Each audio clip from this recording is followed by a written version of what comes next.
Good afternoon, everyone. We're in our Committee of the Whole meeting of Tuesday, October 24th. Hoskin, Squamish, Squamish, Wyckham, which means welcome to the traditional territory of the Squamish Nation.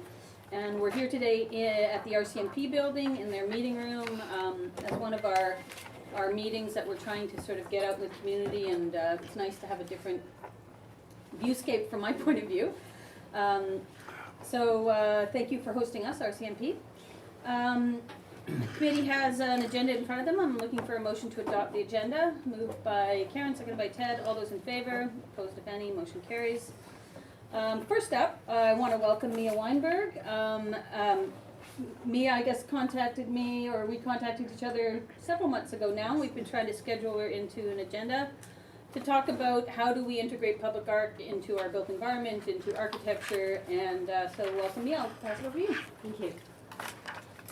I've been told I'm supposed to sit down so that the microphones can hear you. Yeah. Okay. So my name's Mia Weinberg, and I'm a visual artist specializing in public art. I'm also an art consultant, and I have a background in materials technology. To date, I've created 10 public art pieces around the Lower Mainland and in Edmonton. And the reason I'm here is because I gave a talk at the Architects Institute of British Columbia annual conference, and there I met one of your local architects, and I talked to her company, and they suggested that you might be interested in what I have to say. I understand that you have a public art process and program in Squamish, which obviously is wonderful. As an artist, I really appreciate it when people want to hire us to put art in their communities, and it's always something that not always. It's usually something that enhances the community and aids placemaking. So what I'm going to do is I'm going to give you a short 15-minute presentation about a number of different ways one can integrate art into your community. And after that, there'll be 15 minutes for any questions, discussion. As I say, I've been doing public art for 10 years now, and I've come across all sorts of challenges, hurdles, situations, both with municipalities and with contractors and architects. So I have the experience to know some of the things that can trip up a program. So I'm open to any questions. I also have a number of resources that I can share with you, or if you want afterwards, I can hand them out. And I do have business cards, which I can let you have afterwards. So in order for you to see my presentation, we're going to turn the lights out. So I'd ask, there'd be plenty of time for questions afterwards. So I'm going to go through my presentation, and then, as long as I can find a forward arrow, and then, as I say, there'll be plenty of time for questions afterwards. So these are some examples of public art in different environments. You'll see on the top left, it's the convention center, the new convention center in Vancouver. And this is a mosaic created by artist Derek Root. He's actually best known for being a painter. And in this case, he was hired. He does a lot of work with color, and so in this case, he designed the mosaic that's on the ground floor there. On the right at the top is a parking garage in Calgary. And they wanted to do something to make it more aesthetically pleasing. The imagery is made with piercing holes into metal. So those clouds are supposed to represent the prairie skies, and light can come in and people can see out. It's a bit like the skims that go on buses, where you can't see inside the bus, but the people in the bus can see outside. It has that same effect.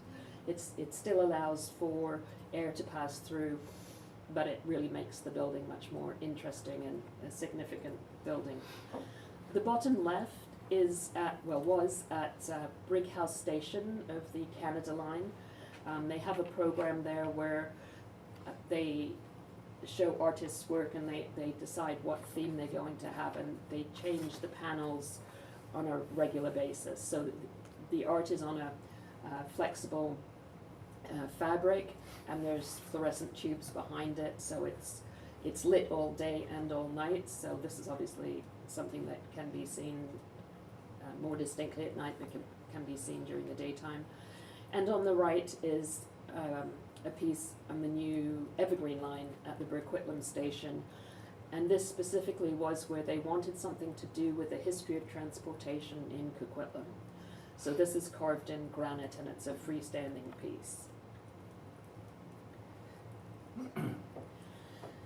I don't know how many of you get to English Bay. This is if you do, or have been in the last few years, you'll have seen this piece, Amazing Laughter. And the reason I include this here is because it is a very well-known piece. A lot of people think of it very fondly. As you can see, the patina gets worn off because people touch it so much, which is a sign of their engagement with the piece. However, this is not the sort of art I'm going to be talking about today, because it really doesn't have anything to do with English Bay or Vancouver. This was created by a Chinese artist, and so could be put in a lot of different places. And what I really care about is creating art for the community that it's in. So some of you may have heard of the recent controversy in Calgary. Yes. And this is something that really upset me, because as a public artist, it's very disturbing when a municipality that has been supporting public art for many, many years decides to suspend their program. Now, the two pieces here, the most recent one is the one on the left. The one on the right is a blue circle that also was a bit of a controversial issue when it went up a few years ago.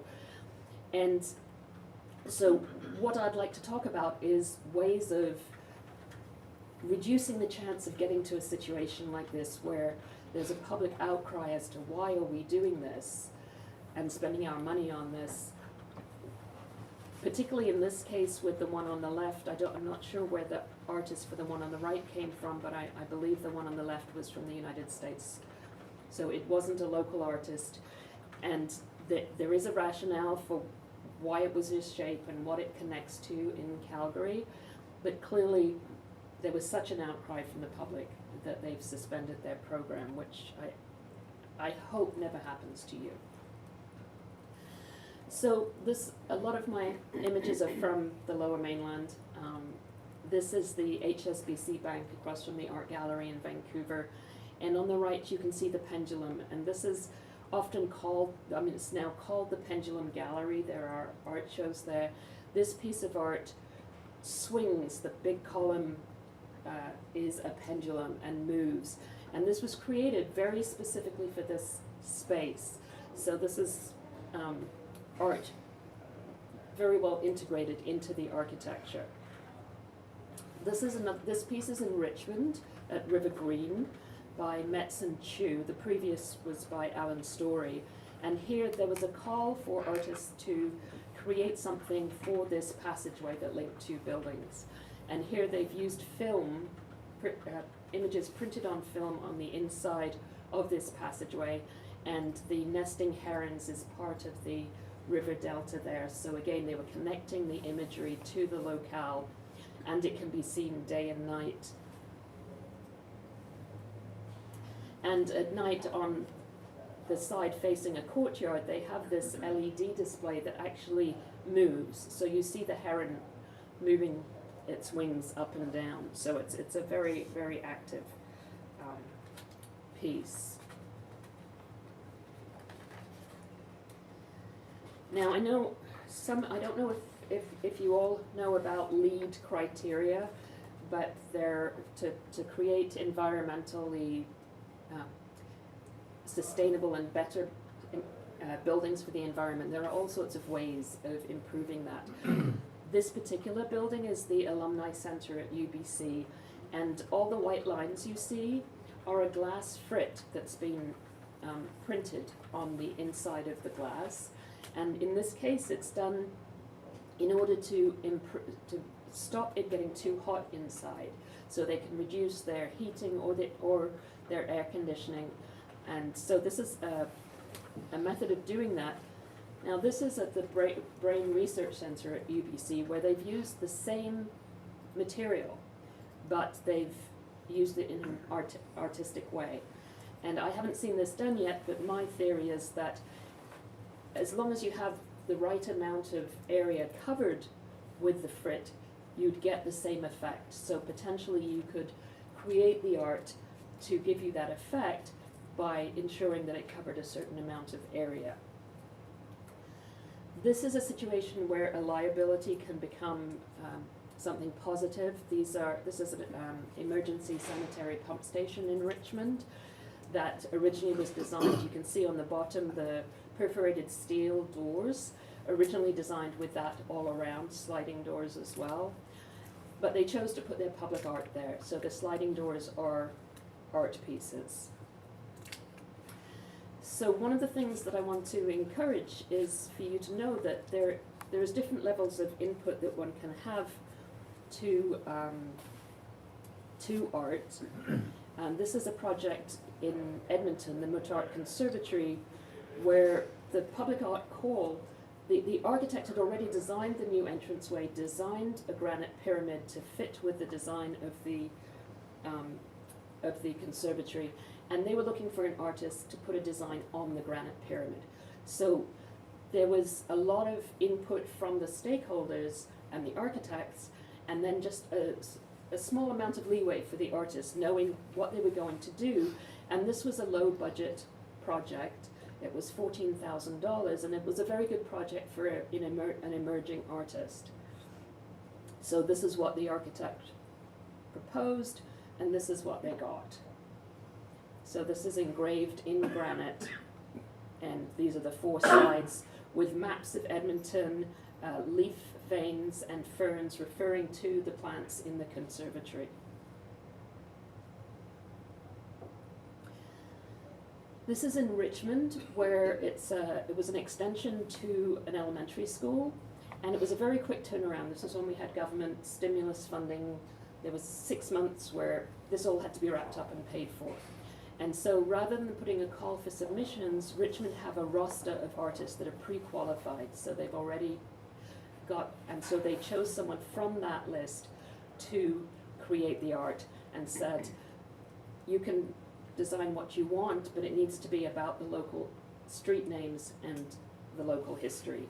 So this is made out of corian, with that's often used for countertops, and carved with resin infill for the images. Image of the old schoolhouse. This is now elementary school, and the table was there's a subdivision of this particular area of Richmond that was set aside for the Veterans Land Act during the war for soldiers coming back, and this table tells that story. This is the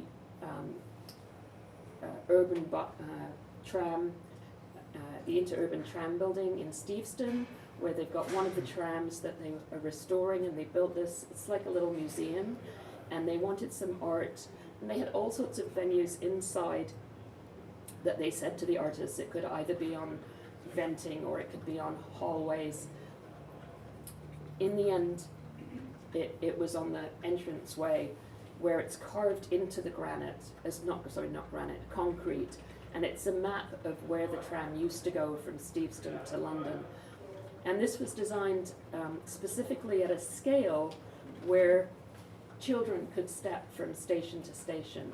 And it gets, apparently, according to the docents, a lot of engagement from children who may not know what a tram or a train is, and grandparents who show the station where they used to get on and off the train.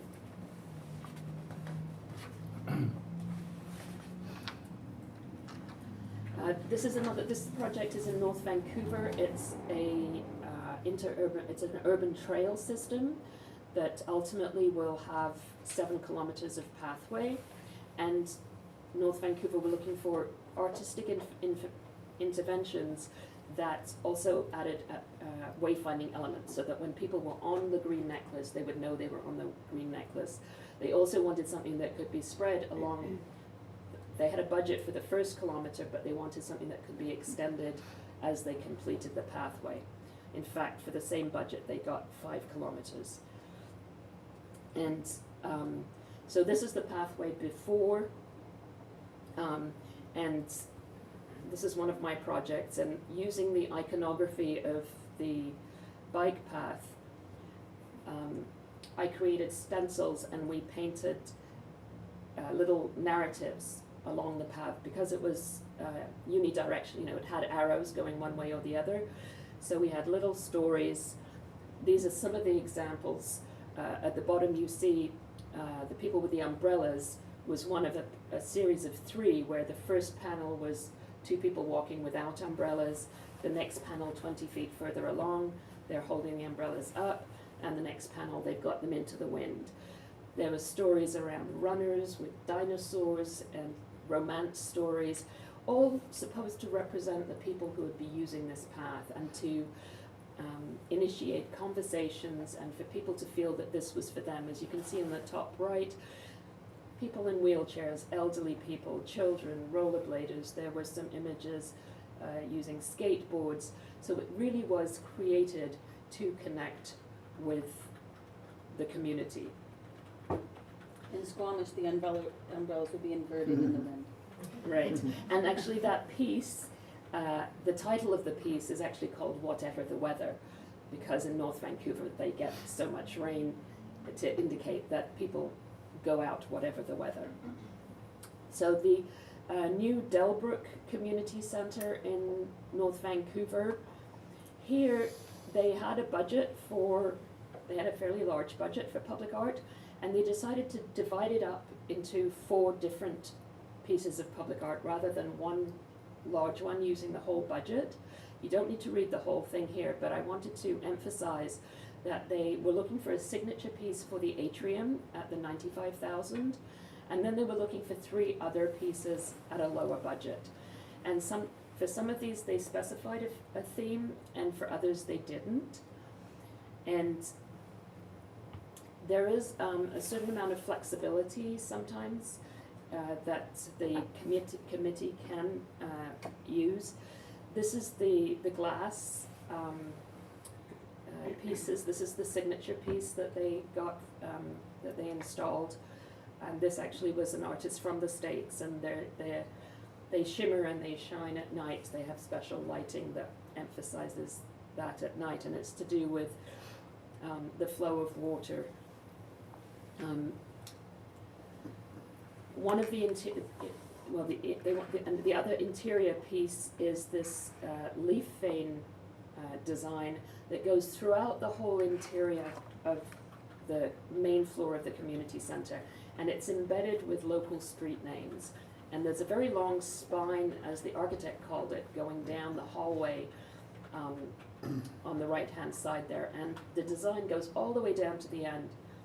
And so if someone comes to the reception and says, "Where are the washrooms?" she can say, "Go all the way down Delbrook and turn left at Mount Royal."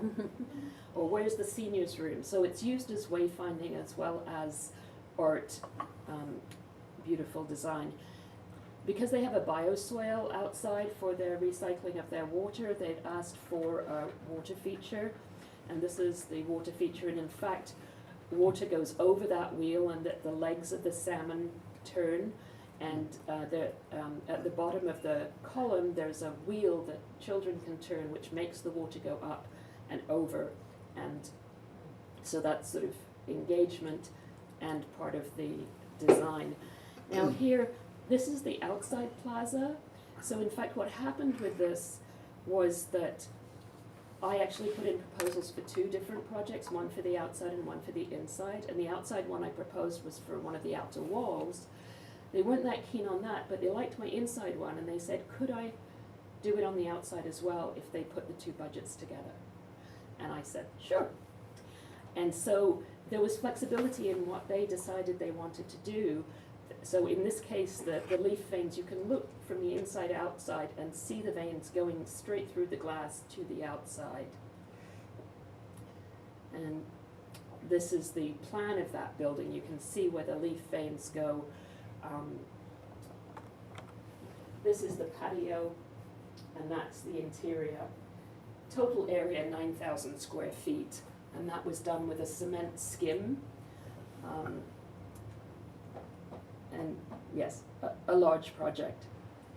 So that's the sum of my talk. So we can turn the lights on, and I'm happy to answer questions. And as I say, I do have some resources here that I can tell you about. Thanks, Mia. The fish on the bicycle one, of course, what's the saying, a woman without a man is like a fish without a bicycle? A woman needs a man like a fish. So I'm just wondering Yes. if there's some hidden meaning there. But, Actually, it was called the Salmon Cycle. so it's much more clever than that saying. But thank you very much. We did discuss the Calgary incident in our public art meeting. Maybe Devin wants to join us.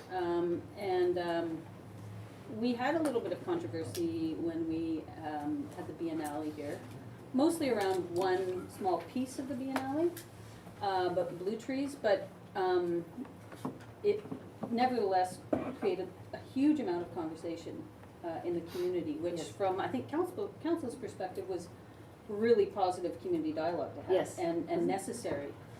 We had Councillor Dio from the City of Vancouver come up and speak to the Public Art Committee a year or so ago, and she talked about poodle on a stick. Yes.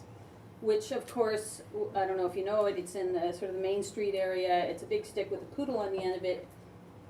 People hated it, but it generated this huge conversation in the neighborhood about what is our identity? Who are we as Yes. Main Street people? We're not poodles, we're mutts. But it created that whole conversation. So I think that's part of it, is that the art transcends sort of just do you like it or not. It actually is something that stimulates conversation that we could never do as politicians, unless we approve some provocative public art. But I think that's part of it. It's about the conversation. It's about stimulating that dialogue about who we are and what we want to be and what do we value and that type of thing. So to see Calgary go through this is really painful. And so one of the things we talked about at the Public Art Committee was art is valuable as a provocateur. Mm-hmm. However, we don't want to jeopardize a very fledgling public art program. So how do we balance those goals of using art to stimulate the conversation and making sure we don't sabotage it from the beginning? I don't know if you have any words of wisdom on that, or I think obviously controversial art, if it's some art is designed to provoke, that's its role. That's not the sort of art I do, and I strongly believe that art that is in the public realm, people are not necessarily choosing to go to an art gallery. This is imposed in their environment. Now, my philosophy, and it's not necessarily every artist, it's something that I hold dear and I do in my work to the best of my ability, is to create art that is for that community. So somehow it connects to that community, whether it's the history of that community, the future of that community. I do research, I go to archives, I talk to people in the community to create art that not everybody's ever going to like everything. You can't please all the people all the time. But at least if they have a sense that this has been created for them, rather than just, brought from somewhere and put there, then I think that helps. Obviously, usually in the committees, the panels for choosing specific art, at least that I've been on and that I've presented to, there are community stakeholders.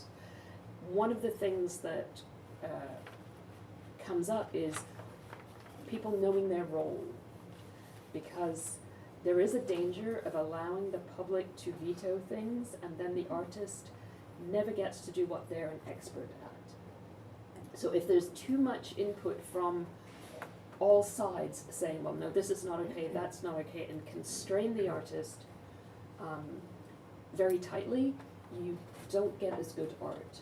Yeah, we did touch on that in the committee meeting as well. So, Councillor Carter. Yeah, thanks. Yeah, we're still getting beat up on blue trees, but, so what about historical artifacts as art? In what?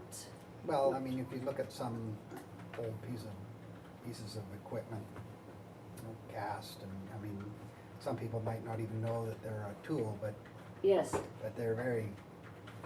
So what's the distinction between a historical museum and, piece and and an art? art piece, You know, 'cause with our art policy, and I haven't Yes. really read it, yes. we're not getting that much art in the developments that are coming forward. I mean, Mhm. I can't really remember the last one that we actually got a physical piece of art. You know, we Yes. usually go for playing grounds and stuff, but the historical structures, you know, we have them at the pool, and they're art to me. There's, well, again, it's what do you want in your community? One major public art piece that went up in Vancouver, I believe, either last year or earlier this year, is a version of the hollow tree. I don't know if anyone's seen it when you're on the train going into town. You see this big golden thing that is a replica. I think it's a mirror image of the hollow tree in Stanley Park, and that's by Douglas Copeland, who is world-renowned artist. Again, it's not going to please everybody. It doesn't please me. But he was chosen to do that piece, and that is, in a way, a replica of an artifact of local history. Again, I don't think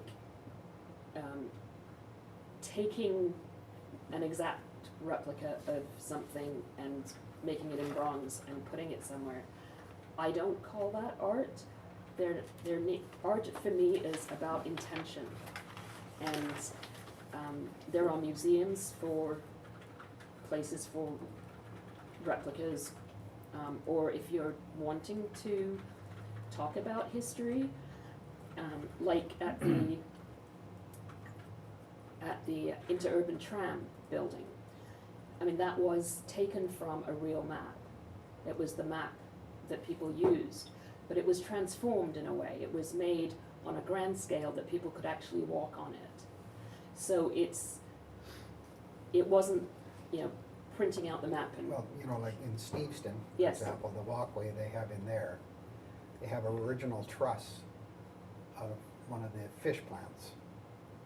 It's Okay. just a truss. Yes. I mean, it's just 6 I think there are beams ways going to together. augment your built environment with historical museum type Okay, references, so you honor that history and heritage, so- but it's separate from public art Well, I'm just trying to, as a concept. so we have a developer that wants to put in 400 units, so we say we'd like to see some public art, Mhm. and then you just leave that up to them, I guess. Well, you can have dialogue with them.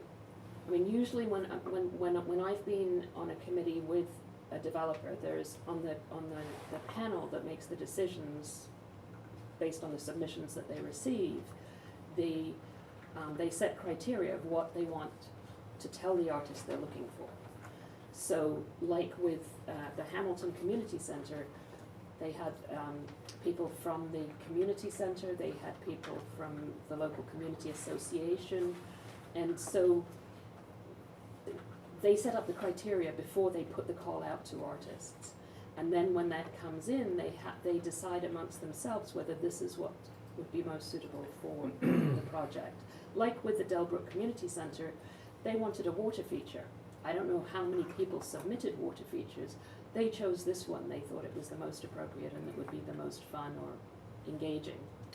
So I think there's a fine line. You can say to the developer, okay, you know, as long as you have art in, you know, that the public can access on your development, we're happy with that, or we want a committee and we want to be part of that process. So there's different levels of engagement. I'm curious, when you were speaking to the architects, you know, what did you tell them about when to start thinking about public art? Because right now, we're trying to figure out where public art could go in an existing built environment, but we have new developments, and so what advice are you giving to that side, the development and architectural side? There's, if you want it really integrated into the building, obviously the artist needs to be in early on. But like with the Delbrook, well, the Hamilton one, that was 6 months, they came to me and they said, you know, you've got to finish this in 6 months, and we need to know within 2 weeks whether you want electricity, because we're closing the walls. So I had to be pretty quick deciding what I was going to do. But they'd already started building, but they gave me leeway as to where in the new part I wanted to put it. The Delbrook one, I don't think anything had been built, but they had their design of the building, and they had certain areas. They said it could be on a wall, it could have been on the wall, they've got a lovely pool there, could have been on the back wall of the pool, could have been, I mean, I don't think they actually thought about the floor that I chose. They listed a few specific places that they wanted things, and then they left it open, sending plans to the artist to make suggestions. So again, depending where people are in that process, the criteria that you give to the artist for what you're looking for can change.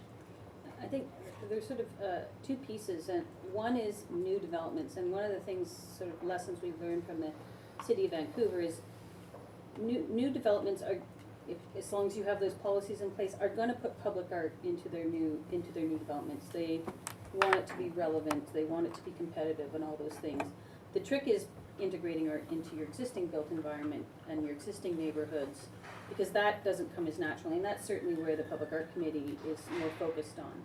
But I think one of the things we need to look at is how do we, developers see public art as a community amenity contribution. And I think it should be part of a development permit application. It's simply a function like a road, like a pipe.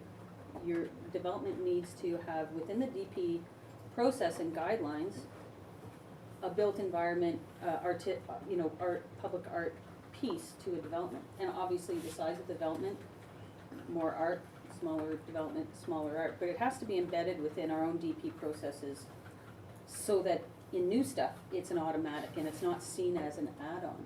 Because right now developers go, well, we'll do $20,000 of public art, but they sort of take it out of their public art, the community amenity contribution specific asks, and I think it actually should become part of the expectation from the get-go in terms of how do we create a new built environment in our community. So I'm curious about the process you go through, and you've been through, for example, with, and let me just take one building as an example, the Delbrook building. Yes. So they would have gone out to several artists for suggestions, and you put forward the print on the floor? And often, there are different, depending on the budget of the project, there are different ways of doing calls for submissions. Some are a two-stage process, where they put out the call, and then they will shortlist from, you know, if they get 50 artists submitting to the call, they'll then shortlist 3 people that they invite to actually do the final proposals. In this case, because they had 4 pieces of art, they probably shortlisted 3 or 4 people for each of those pieces of art. So in that case, in effect, they had the final say on the actual form that the art was going to take because of the Yes. different proposals. Absolutely. Have you ever done one for a private developer? Yes. And what process do you go through, not necessarily with the developer, but does the regulatory authority, the municipality or the city, ever weigh into the public art that might show up in that? In the instance, I've only done one project myself, directly with a developer, where I was referred to the developer by someone else who they'd asked to do this project. And the developer had a sense of what they wanted. They had this big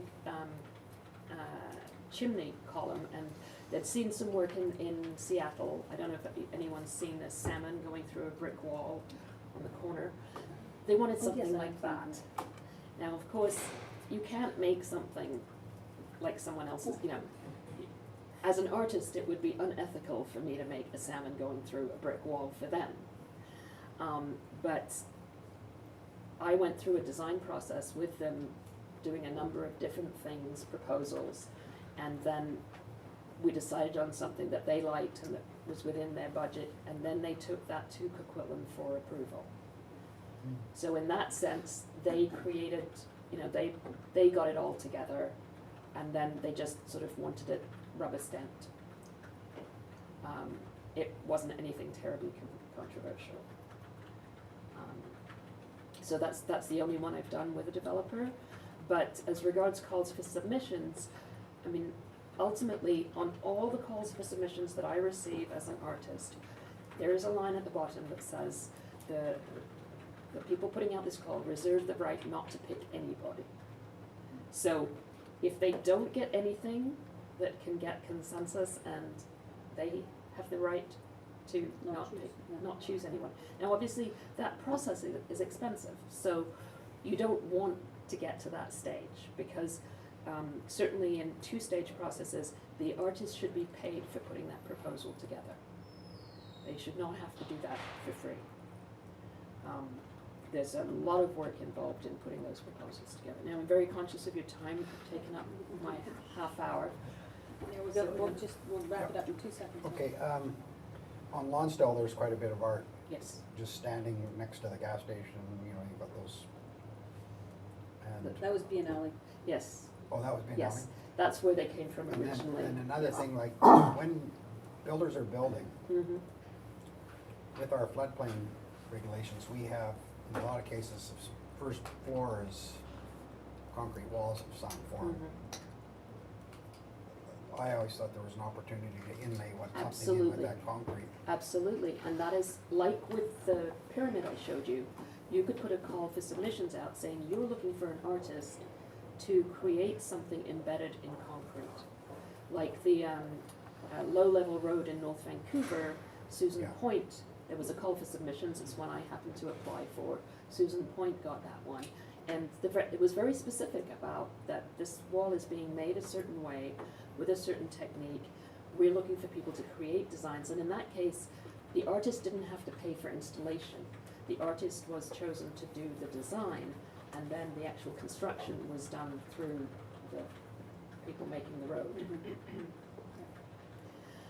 I will leave my business That would be cards great. at the back of the room, so if anyone has any questions, and I also, just to show you, there is a book for artists about public art, but it's a very handy book for people who are working with artists. Maybe we can make sure it's at our library. And there are things about placemaking and all sorts of information different municipalities have about art, and I can send you links to those. Yeah. I have one more question for you Yes. before you go. Public Art Committee's only been going for a couple of years now, and we've done out a couple small projects. We're sort of building a bit of a reserve to do some more substantive ones. And the Public Art Committee has said, we obviously want to feature local artists, but we don't want to limit it to just Squamish, because you need sort of that mix of outside and inside influences. But we do have trouble getting the word out there, the right vehicles to attract the diversity Yes. of artists Yes. to make submissions.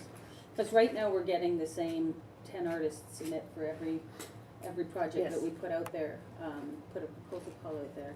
I'm Yes. looking over to Devin, because she's our staff person. Yes, on well, this. there are a number of different ways of doing it. One thing is the Akimbo. I don't know if you know about Akimbo. It's a listing out of Toronto. I get an email from them on with a weekly basis that lists calls for submissions, as well as other events, galleries, and so on. There are a number of different listservs. The city of Richmond are very good at putting out calls, so if you had one, they would put it out to their list. CARFAC, Canadian Artist Representation Membership Group, they put out calls. So there are a whole range that will put out calls, and then people will start putting them on Facebook and tell their friends, and, or depending on whether they really want to do it themselves or not. But you may end up with way more than you want. Being region specific, like sometimes Saanich will say the Greater Victoria, or Saanich and Vancouver Island and the Lower Mainland, or all BC. Sometimes it's national if there are larger budgets. but you can sort of be specific about where you're taking from. Some of the people, some of the calls in the States say Oregon, Washington, and British Columbia. So they'll take from that region. We tend, our calls for artists tend to say that we'll favor local artist submissions, or that preference will be given, but that all art will be entertained. Yes. That tends to be what the verbiage is on ours. Yes, it's also a challenge as to what to say, because if Yes. people think, oh, well, you're gonna favor the people who are there, is it really worth me applying? So. Yeah, and so far we haven't done anything more than $15,000, but at some point we're gonna get to bigger ones. And I agree, you know, it's, at some point it may be, you go out and you have 5 artists you wanna ask to submit something. And at that point, there should be some sort of stipend or something for Absolutely. to the Yes, artist. Is yes. there sort of a threshold for that, or? There's usually a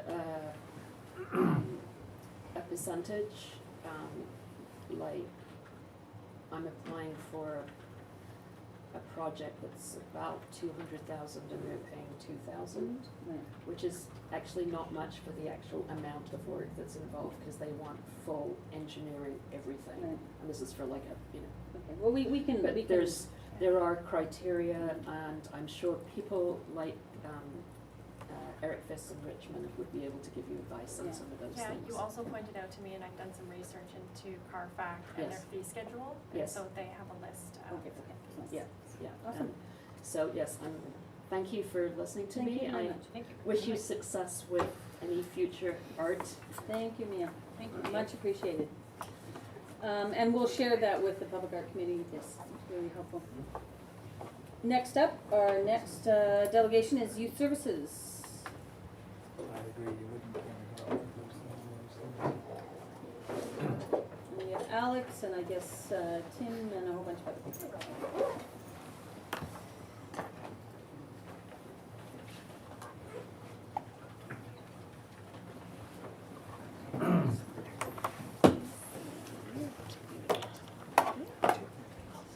Why don't we take a 2-minute break while we set up? You guys back again. Sick of this yet? Deja vu. I wonder if we're gonna run into the same concerns that Mia had about being able to see.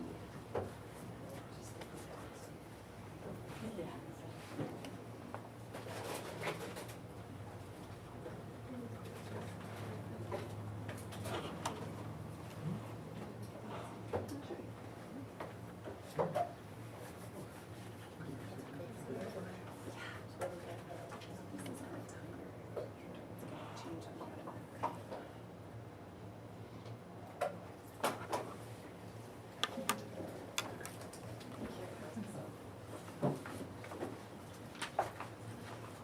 Kelly, we good to go?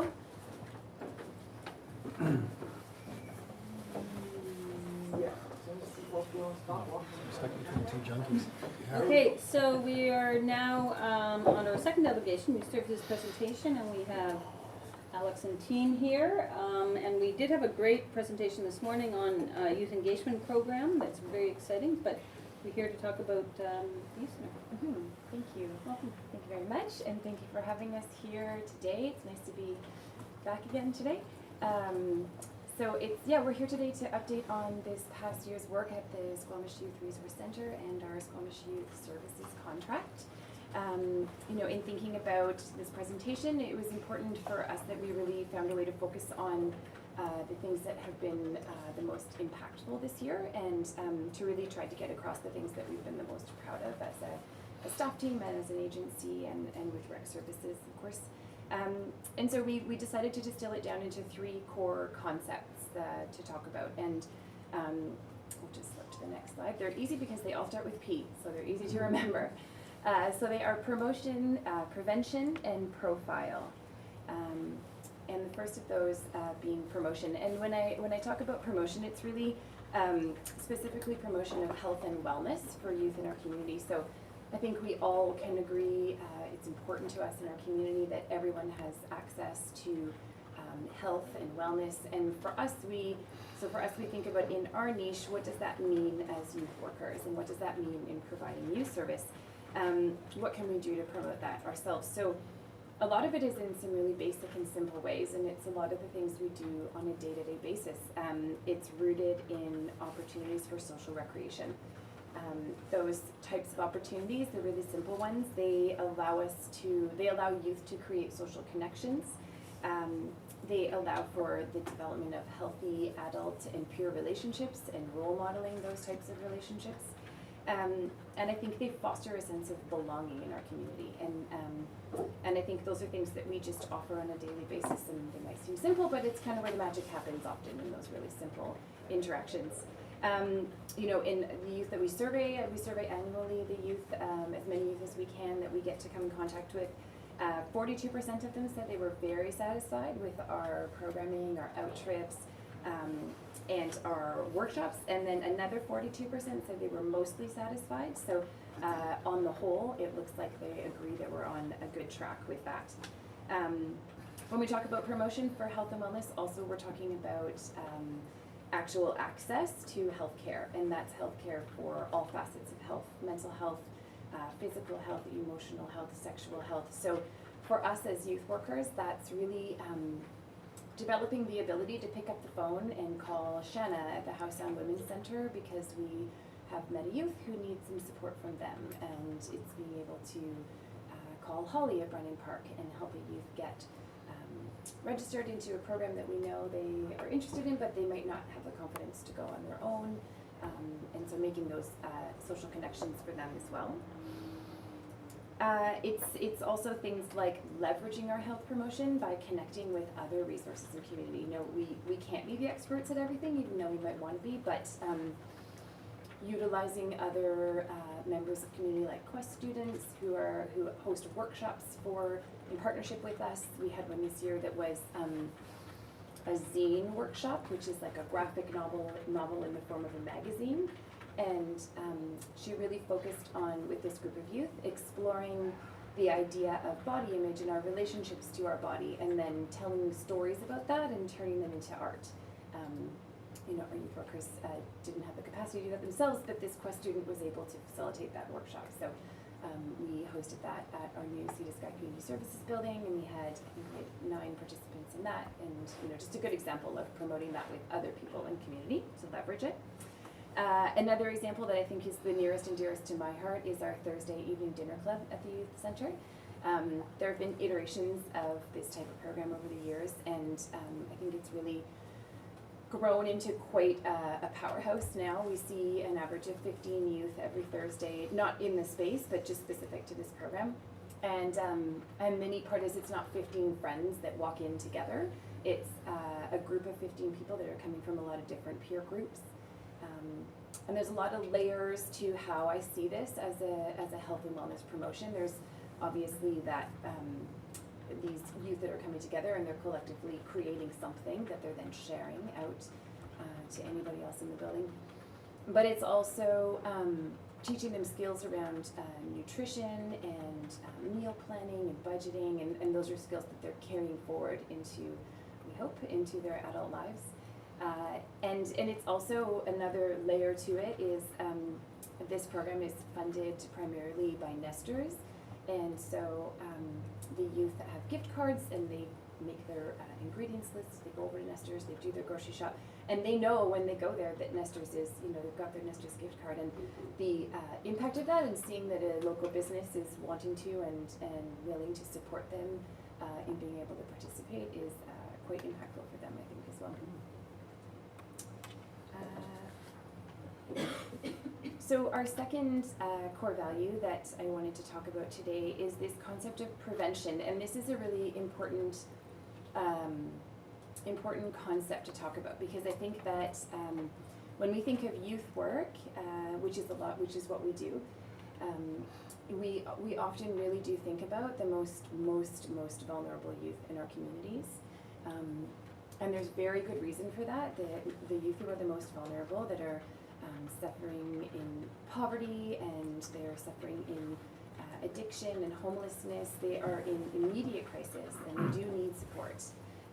And so I think that that comes to mind often when we think of youth work. But the reality is that that's not the majority of youth that we're seeing in our schools. It's not the majority of youth that we see day to day. So given that we know that system exists and those youth are out there, what can our impact be on the ground as youth workers? And our answer to that would be really trying to upstream our impact in this area of prevention. So if we think about moving our services further upstream to where we're intervening before these kinds of crises hit, I think that that's where the world of prevention can be really impactful. And a lot of that is rooted in relationship building.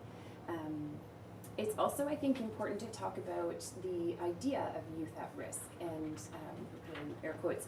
I've touched on what we think of with the most vulnerable, but I think it's also important that we look at it from a different angle, and I would suggest that the majority of youth may not be born into this risk situation, but that all youth are subject to first-hand or second-hand incidences that may shift their journeys and create vulnerabilities for them.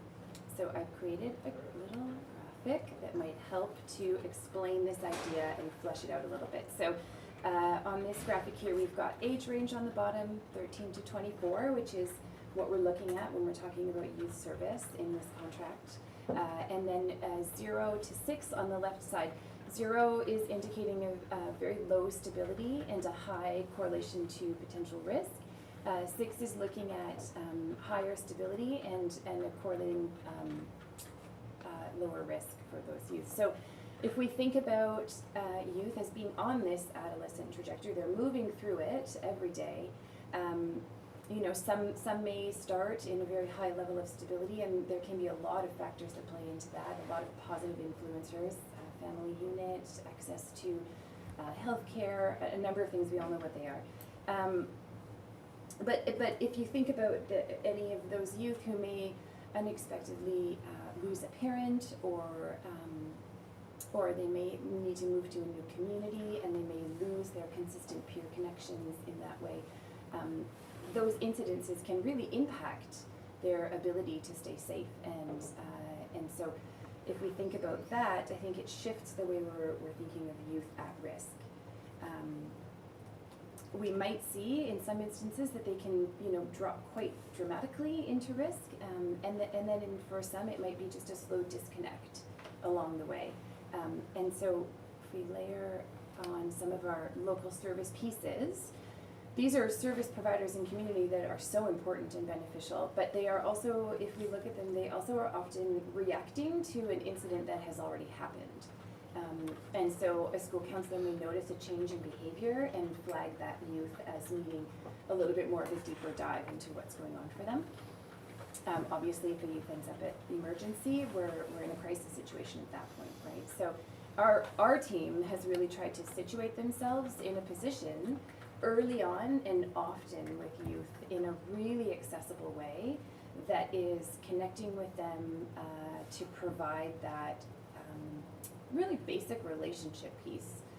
And then we have the strong connections to these resources as well that may allow, if anything were to happen, allow us to fast track those connections and really move them back into stability in a quicker way. It's a real wraparound concept of trying to care for youth and community. And we see ourselves being quite early on in this role, and we've worked really hard to try to put ourselves there by reaching out beyond the four walls of our center and trying to find ways to meet youth where they're at, not necessarily just in our youth center space. And we do see that youth who we are asking questions about safety, 85% of them are saying that they are very satisfied with their feeling of safety while they're engaging with our staff and while they're in our youth center space. So that's a positive note for sure. So then we think about, there's this concept, and then what does prevention actually look like when it's in action? So I think that a lot of what prevention can look like is intentionally designing spaces where youth can have really quick little check-ins with staff if they're having a little bit of a stressful day or stressful moment, and it can kind of get them back on track really quickly.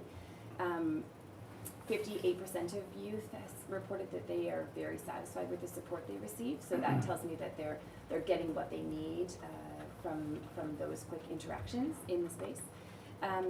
But it's also opening up our dialogue around things that are really impacting youth. So bullying, substance use, racism, these issues that really start to come to the forefront for them at the age they're at in their lives developmentally. And we do find that they are wanting to talk about it, and they're seeking feedback, and they're seeking advice from youth workers in groups and individually as well, which is really meaningful.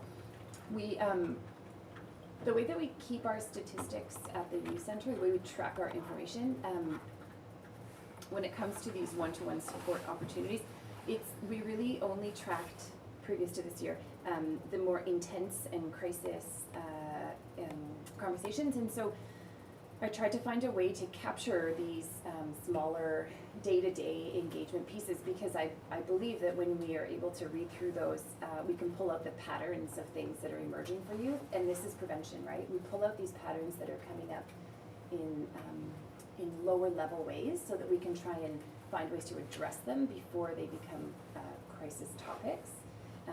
So we developed something called the conversation log, and it's just an opportunity for our staff at the end of their day to sit back and reflect on the engagements they've had over the day, and to write them down and track them, and just and then I can read them, we can share them together as staff teams, and we can say, okay, so we've been having a number of chats about bullying particularly. It kind of, as we know, it comes in waves sometimes, and it can peak, and so we want to try and catch it before it peaks. So I'm just going to read a couple of the conversation logs to give you a sense. Just like, I see you're on slide 9 of 27, so just. Okay, we'll just barrel through it, that's totally fine, yeah, thank you. It's okay, but these are, I was reading them, they were really good, but They're very helpful. I'm just cognizant of the time. Yeah, absolutely. Okay, so Yeah, pass them on. they actually shouldn't, because they Oh, have we have these to cut names these on on them. them. Yeah, thank you for that, sorry. I can share them at another time in an email, and you can share them out. So another thing that prevention looks like, I'll just skip to another slide here, is just the Youth Wellness Conference that we co-planned and facilitated this year. 75 youth attended the conference from all 4 schools. There was a resource fair with a number of different resources in town, everyone from Vancouver Coastal Health to rec services, ourselves. We provided a safe talk training opportunity, so 34 youth received suicide prevention and alertness training, so that really helps them to better support their peers when these things come up. Harm reduction workshops, yoga class, a number of different things, and keynote speakers that I think was a really good example of prevention in community. So we'll just maybe skip through some of this. We've talked a little bit about what it means for youth to be at risk. And so I think I would just encourage that we sort of broaden our understanding of what it means to be at risk, and just encourage that that we try to access all of our youth and community to try and prevent them from being in these more crisis situations. And the last P is profile. So public profile, a very powerful thing. It's something that we know impacts the way that people think of our services. And so we really wanted to find a way to raise awareness in community for youth and for parents and guardians and aunties to be able to really support sending their kids to the youth center and support programs that we're running in community with our youth services programming. And so how did we do that? Well, first of all, we decided to go and speak to service providers that are already working with our youth and our teenagers. We know parents trust and are accessing them, so we wanted to give our staff a chance to get to know them a bit better as peers, but also as potentially parents of teenagers in community. So being able to do that, I think we've broadened our scope of who we access. We created an online monthly calendar that that is specifically targeted at parents, and so this launches from our CDSPAC Community Services website, and we share it broadly with the district's e-newsletter, with rec services e-newsletter. The idea being parents can really see, we want to increase transparency. What are we doing? Where are we doing it? Who's going to be there? Download the consent form and encourage your kid to participate in this program. And so I think that has really helped. And then it's just understanding that knowledge is very powerful, and that the more that parents know and guardians know and community know, the more likely they're going to become advocates. So we just want to empower community members to be the ones promoting our services as well, not just us screaming from the rooftops that we've got good stuff going on. So just trying to share as much as we can about what we're doing and engaging with community at the farmers market, at the wind festival, getting out of our building and just getting out in community.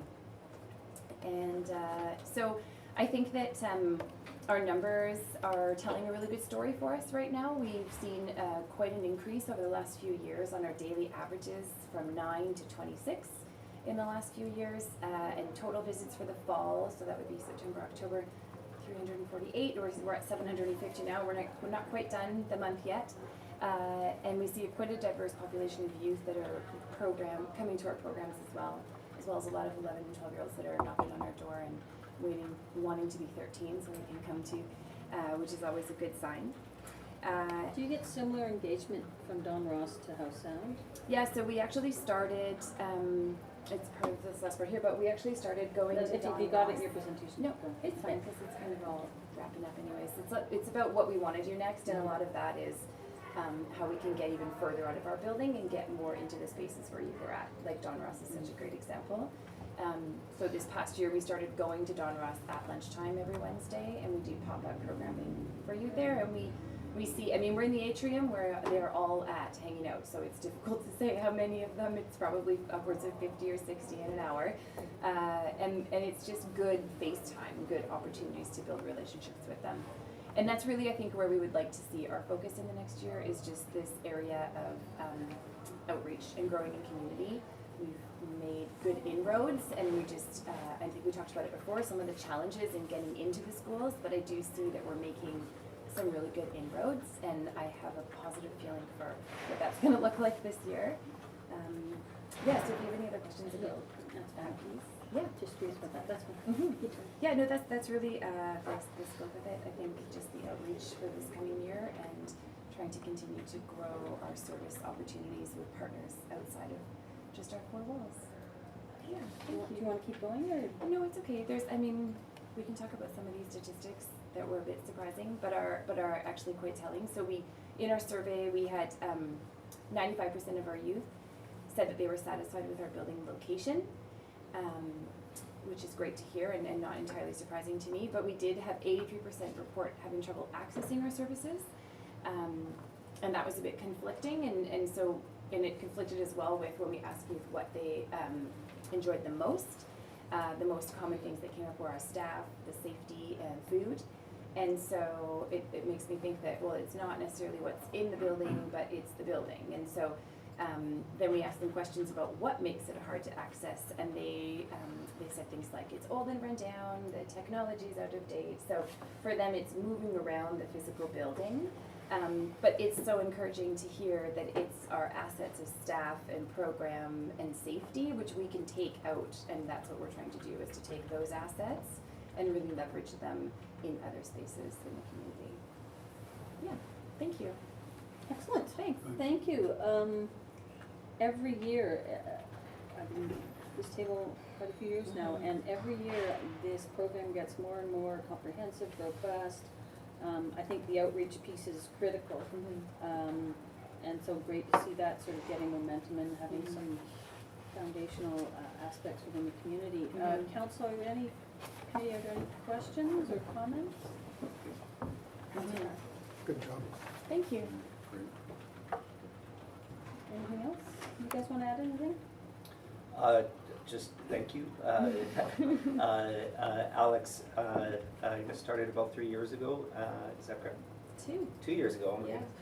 about 2 years ago, and has put a lot of heart and soul into youth services, and a lot of work into, just as you put it so well, Mayor Heinzman, into expanding the programs beyond the walls and engaging youth, and I'm very excited to see what happens in the next year, so thank you.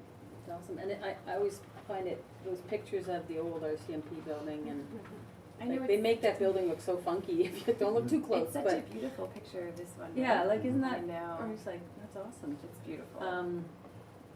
Yeah, don't look too close, but that makes it look really big. Yeah. Helps that there's the chief behind it in the I middle know. of that. It does. Anyway, don't see any more questions. I think that's a really great, sorry to move you along there. We could probably talk about this all day. But really appreciate all the work. I think, we get great bang for our buck in terms of, what our partnership with Sea to Sky Community Services, and, you guys are doing a great job. Thank you, we appreciate your support. Yeah, and I see so much more collaboration between our recreation departments, our staff, as well as the youth center staff, and you can really see it in the results. And the number of kids that are actually being reached and using and, being able to participate and enjoy the youth center. It's great. Awesome. Thank you. Thank you very much. Thank you. On to staff reports. First up is our discussion about speed in residential zones. This has sort of been an ongoing conversation, but we haven't sort of engaged in a fulsome discussion for a little while, so thought we'd have a recap on where we are and where, I don't know how intensely Chris is gonna guide this conversation, but hot spots and maybe some theoretical solutions, and pass it over to Chris. Okay. Thank you, Mayor Heinzman. And I think this is just on the agenda as a discussion item, so we don't have a formal report to council or anything like that. I think this is a concern for, what's up there? This is a concern for many residents in certain kind of hotspot areas. We hear from certain streets that they're concerned about traffic in their area and about speeds in their area. The district does have a traffic calming policy, and we have been administering that policy.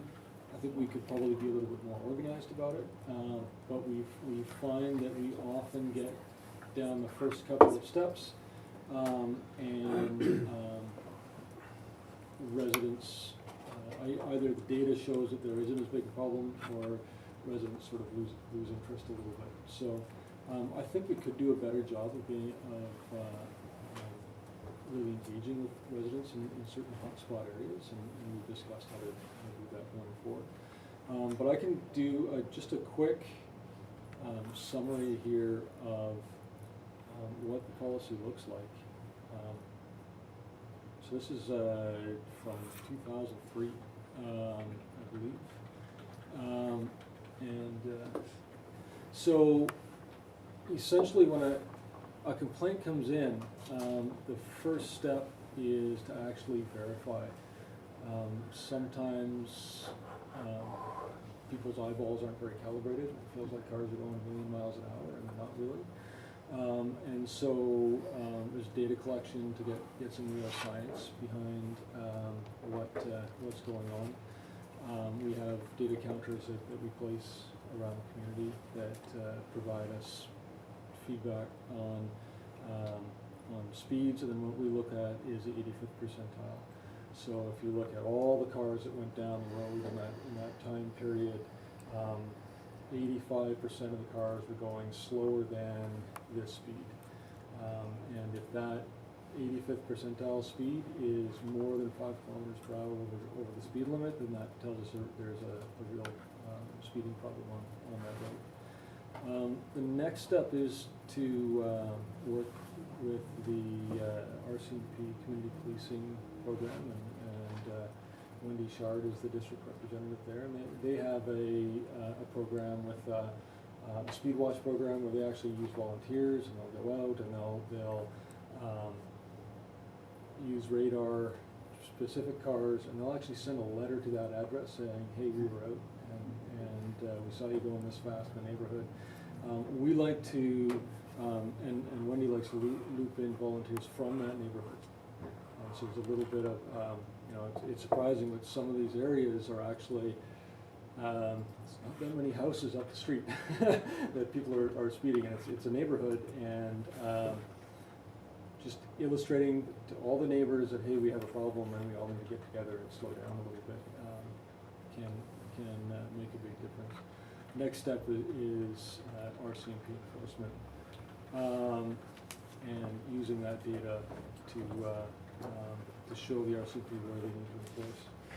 If after, and then before we'll actually move to the formal traffic calming by physical structural changes to the neighborhood and to the streets, there's also a requirement to actually get a bit of a consensus from the neighbors. It's not just one person who thinks everybody's going really fast and everybody else thinks it's no problem. Then we can move to the formal scoring and prioritizing, there's a scoring on the schools nearby, and what's the how much traffic, what's the volume of traffic, and what's the speed of traffic. There's actually a point system, so we can prioritize, and then bring to council looking for budget to do a formal traffic study of the area and look at the various possibilities. It's not just all about speed bumps, it's just the last thing we like to do.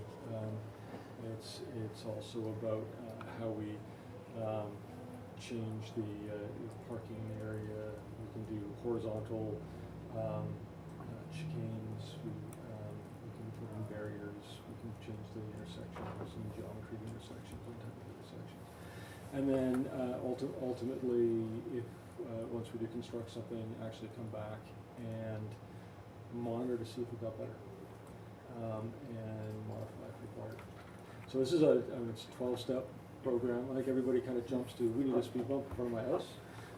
So I just wanted to illustrate that there is a robust process, and it's a long process before we get to step 11, which would be putting something in front of somebody else. And we do have certain streets of a certain characterization. We will have a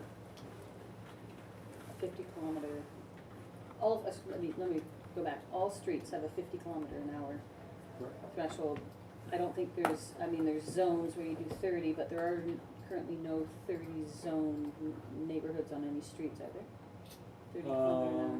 We have just installed a new neighborhood way as part of our active transportation plan on Cottonwood, which is a 30 zone. I think Skyline Place is a 40 zone. Spit Road is a 30. Sorry. So there are a few around where we lower the speed.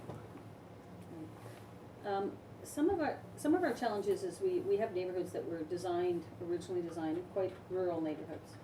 You think about Judd Road or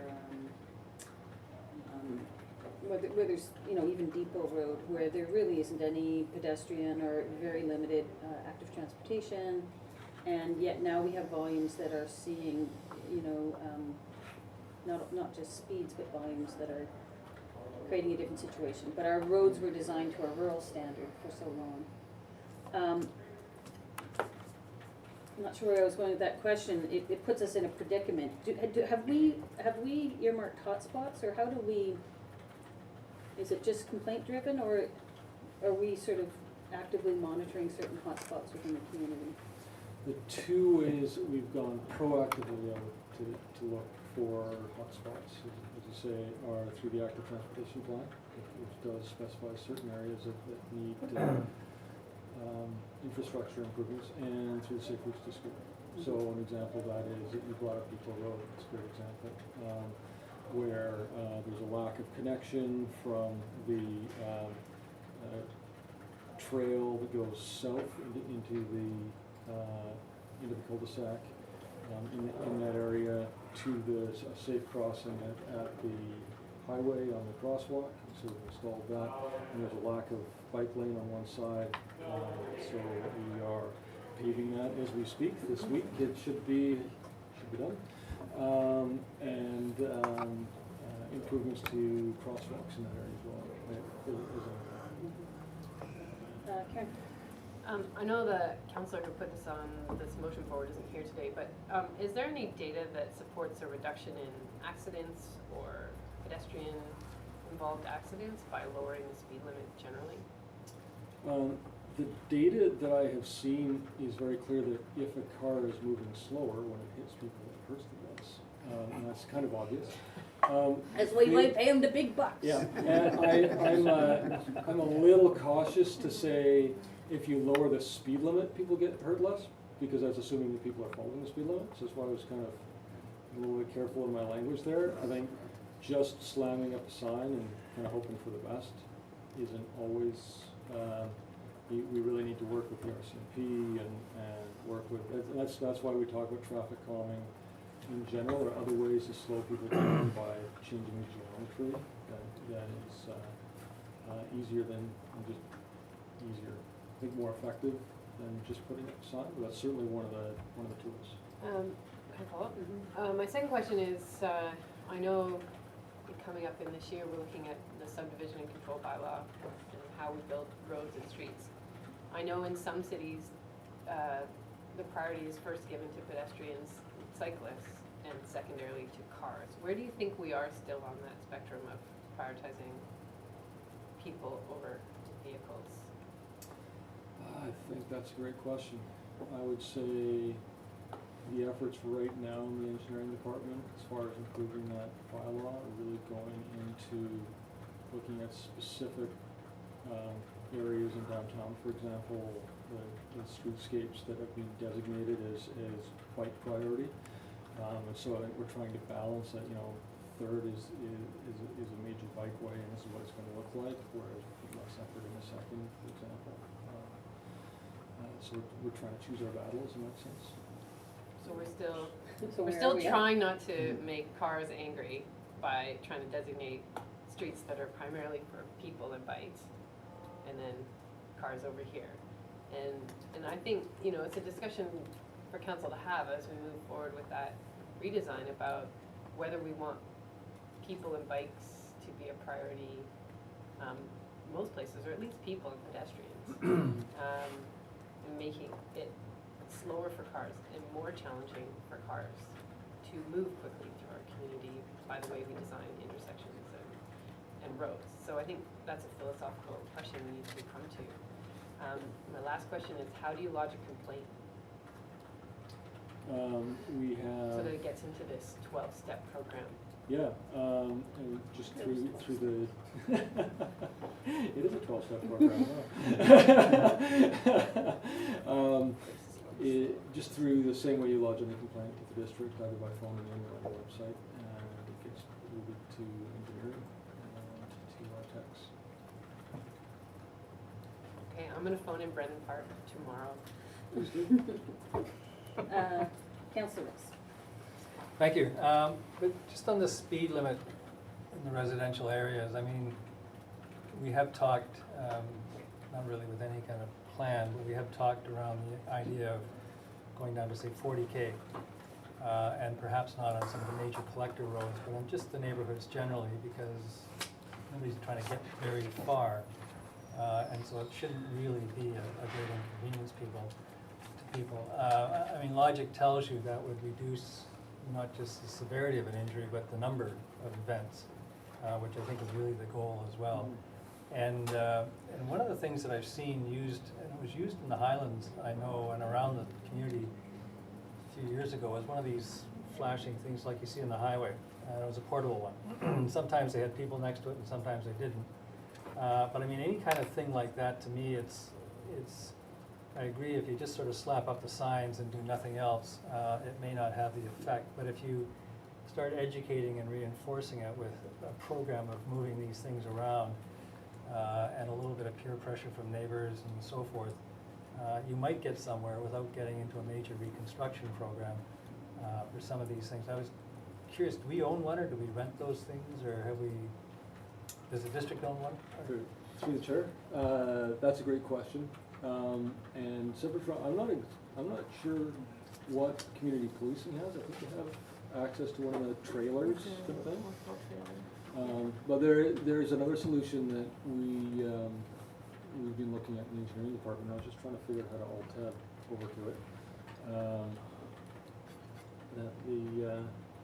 Trying to decide whether we could fit this into our current year's budget, or whether we need to put it put it into next year's budget. But we need to replace one of our counters, and it turns out that these speed signs also. Oh, good. Looks really good. Yeah, it looks fantastic. If everybody, the mayor and I are really impressed with it. I betcha I have to stop my slideshow somehow. Yeah. No, we only have one slide, right? Yeah. All right, looks kind of like that. So we can actually put this up, and it will also track what speeds it's seeing, so we can actually pull the data from it as well. It's like the ones in the highway are, they get a whole bunch of information, they capture all kinds of stuff. I remember talking to the MLA about that, so it's not just you're going X number of kilometers. So this would be the same thing, you'd get speed, you'd get numbers, you'd get the whole thing. Yeah. Or a happy face or a sad face or something. Yeah. Well, Exactly. and exactly what we use, I'm not really sure, but the idea is that be sort of constant reinforcement, moving around the neighborhoods, and even on some of the quieter residential streets, just to tune people up once in a while. That kind of thing might, if we were going to lower the speed limits or even enforce what we've got, something like that moving around might be an easier program than starting to You're saying yes, put it in the budget. Well, To consider. I wanted they're 7, not but I'd be super happy to expensive. have a discussion Yeah. around that in this Yeah. year's budget. I have no idea what they cost, but They're like about 5K, not super expensive. has to come with a program though. I mean, it has to be sort of a program or a plan to Yeah. kind of use this thing somehow.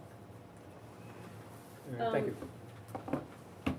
It's interesting that, of course, people speeding in a neighborhood is more likely someone living in that neighborhood, and it's their kids and their neighbors' kids, and who is vulnerable in that neighborhood.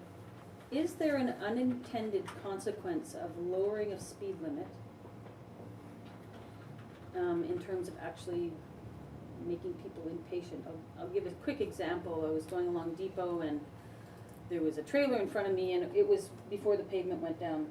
And it was going very slowly, and I was dutifully following behind. Well, people got very impatient with the slowness of us, probably going 30K an hour, and they whipped out and passed us. So I'm just wondering, I mean, there may be unintended consequences. Let's say, for example, we go down to 30 in certain areas. Does it create impatience and even worse behavior? I just don't know. And is it worth almost doing a pilot project on one street to sort of see if we can collect some data about whether or not something, whether it's a program like this or a modest, going down to 40K in certain areas, is it worth doing that on a bit of a test case scenario? I think certainly there's no downside in just using a tool like this to get that awareness out there, and using the data that we collect through complaints and through the RCMP's data as well. We have a meeting where we meet with the RCMP and fire and the ICBC and community policing, and we talk about specific hotspots, so we definitely use that data to inform something like this.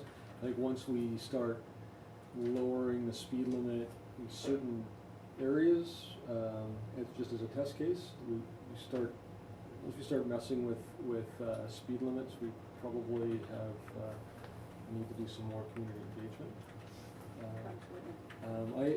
Do you have any experience or any thoughts on the question about driver behavior versus speed? If in areas that the lower speed limits in your experience, Josie?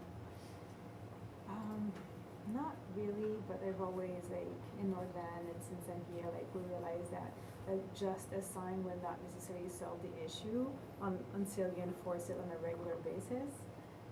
Enforcement is the best tool to get the speed down.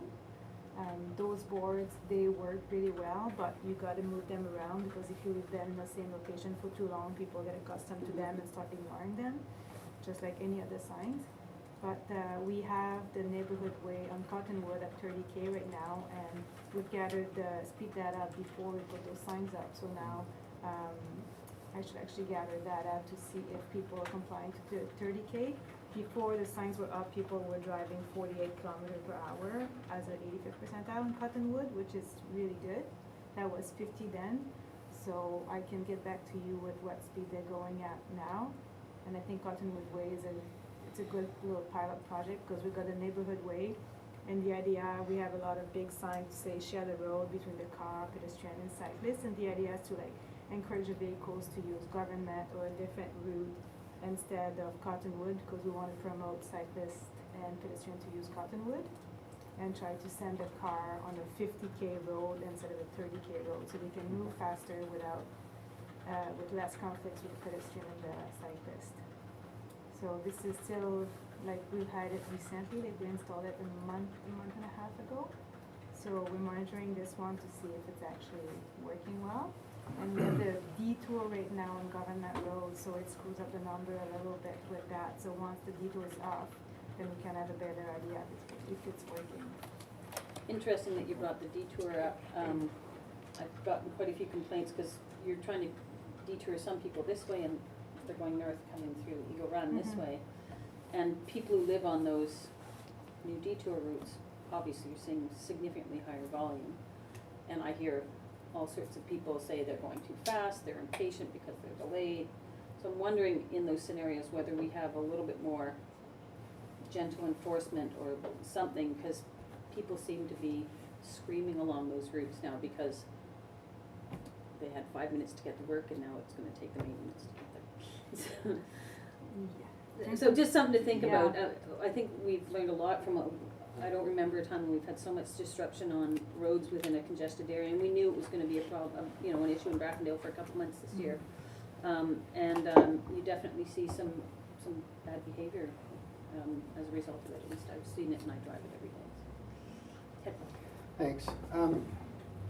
So have we thought anything about tying this into safe routes to school? Yes, absolutely. And that's how Cottonwood was chosen, actually, as Yeah. the key safe route to school to attract. On the sign, do you say this is a safe route to school? I don't think it No. does say that. The it sign just says neighborhood way, Yeah. Yeah. under the 30K sign. I got one friend I drive with, he always tries to see if he can get it up to 100 before he gets to those signs. Could we have his name, And he's a please? grown-up. Yeah. He's a grown-up. No, he's not a grown-up. Yeah, well, maybe he is.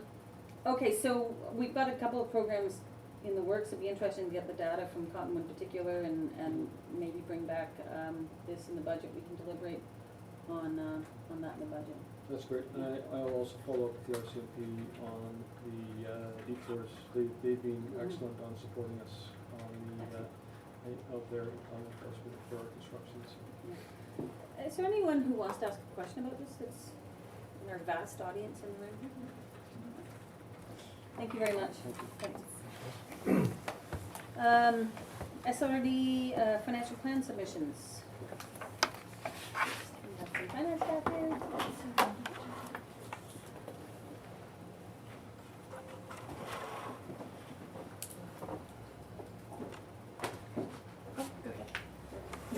No, that's yours. I don't have a presentation. Oh, you don't need? No, I don't need. I think you've got all the papers you need to.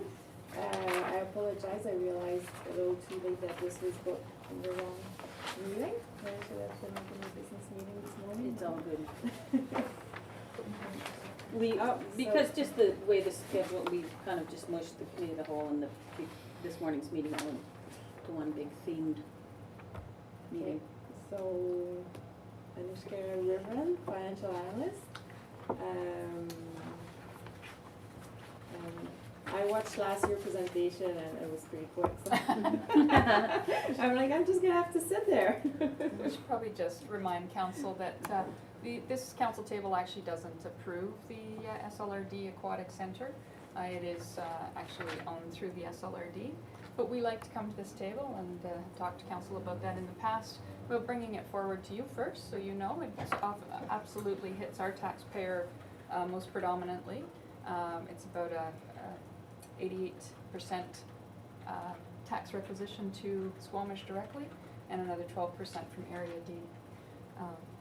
believe the budget is relatively similar to last year. We are drawing from, in discussions with Suzanne and France, we are looking to draw some capital reserve because our special project budgeting is a little bit higher. And we have deferred a project, an operating project, the grouting project. We've tried to split that up over 2 years instead of doing it all in one, just so that we don't spike the tax requisition. I think you'll also notice that we don't have a submission for the emergency program this year. That was at the request of SLRD. They have their own emergency program, and they felt that Area D came in under that, and they no longer thought that it was necessary to fund our program in that regard. They had been wanting that to go directly to SARS, but we had our own contracts and relationships with SARS. So if there's any other questions, I'm sure Mishka would be happy to help you with that. Thanks. Well, just sort of as a matter of process, like looking at the last page of the report, there's special projects and there's several ones you mentioned, like the tiling and grouting and so forth. Are we expected to make decisions on those today, or are those coming back to our budget discussions? So just a reminder that this will go to SLRD. It will be an SLRD budget discussion, so we wouldn't necessarily bring it back to this table past today. So if you have any. So today's the day to decide on this? Today's the Okay. discussion point, please. We have an October 31st deadline for us to submit because, of course, their budgets have to be approved earlier than ours. Any other questions? It's fairly boilerplate compared to past years. I don't see anything radically different. I'm glad it comes here because ultimately predominantly our taxpayers, and even though it's funded through the SLRD, it is our facility, and we should take some responsibility for how we expend it. It is our staff being paid. It is our, so this is council's opportunity to reflect on this budget. Everyone okay? Yes, Councillor Race, that was sort of a half finger. It was, but so, just going back to process again, so the $175,000 looking at 2018 for capital projects would come into our operating budget or our capital budget ultimately? The 88% of it? For the SLRD? Yeah.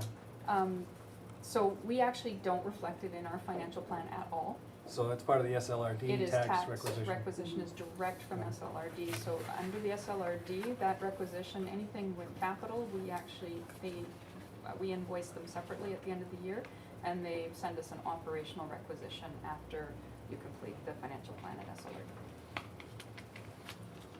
Thank you. Anybody else? So do you need a motion from us? Maybe we'll just get a motion to receive the report and okay staff to submit to the SLRD. Moved by Councillor Ray, second by Councillor Elliott. I'll call the question. All those in favor? Opposed? Motion carries. Thank you very much. And just for clarification, of course, we need to forward it before this is ratified in November, so we hope we have your blessing to do that before Yes. you properly Take your ratify chances. that. Thank you very much. Excellent. Next up is our joint project for evacuation with the RMOW. Yeah. Thank you, Mayor Heinzman. Chief Stoner is here and can join us at the table as well. Alexis Kraig is not here, so we'll be hoping to present as eloquently as she can. In the budget build for this year, the district and RMOW began collaborating on a multimodal evacuation plan for our two communities. And council provided $15,000 as a special project budget, and I believe their council provided $15,000. A RFP was tendered or was put out, and we have received submissions for that. The submissions have been in excess of the combined $30,000. Yeah, so we're here today to talk about how this project can continue to move forward, and how we can continue to collaborate with the RMOW. So I think, probably it's really common knowledge of why we would need a sea to sky corridor multi-modal evacuation plan. We know we have 48 of the 57 hazards in BC. We know there's a history of disasters, whether it be the 2006 Portal Cove rock slide that closed the highway for a week, or the 2005 Cheakamus River derailment, and a number of other aspects. We also know about the public expectation for communities to have evacuation plans, and most recently Fort McMurray this year, several communities, whether it's in the freshet time or in the wildfire season. And the recent evacuations have really highlighted that public expectation that local authorities have plans in place, and there comes some liability with that as well. So the District of Squamish and the RMOW Emergency Program Coordinators have been looking at this, but the reason it went to RFP is that they require subject matter experts to do traffic and capacity analysts, in particular to provide evacuation analysis, trigger and decision points on when to evacuate, given the cost it is to evacuate a community. And this is talking about not just evacuating a small pocket, but evacuating the community, and how to do it. Again, both those coordinators have emphasized the legal liability for evacuations on those decisions on when and how long it will take and when to do this. So given that the RFPs have come in at a range, but one is significantly higher than the 30,000 that was available, but that one that came in significantly higher is the one that provides the traffic and capacity analysis and analysts to be able to build that plan if both communities needed evacuated or just one.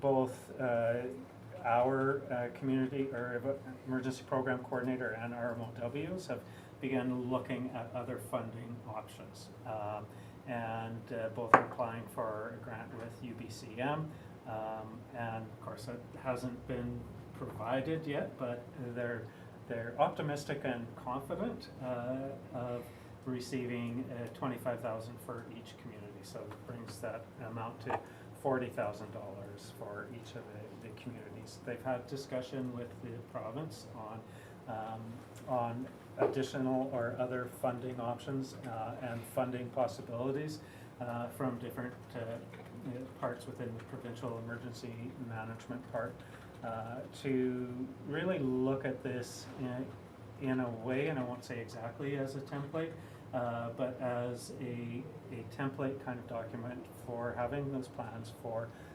communities. And there's been some optimism in the discussions that Alexis and Aaron have both had.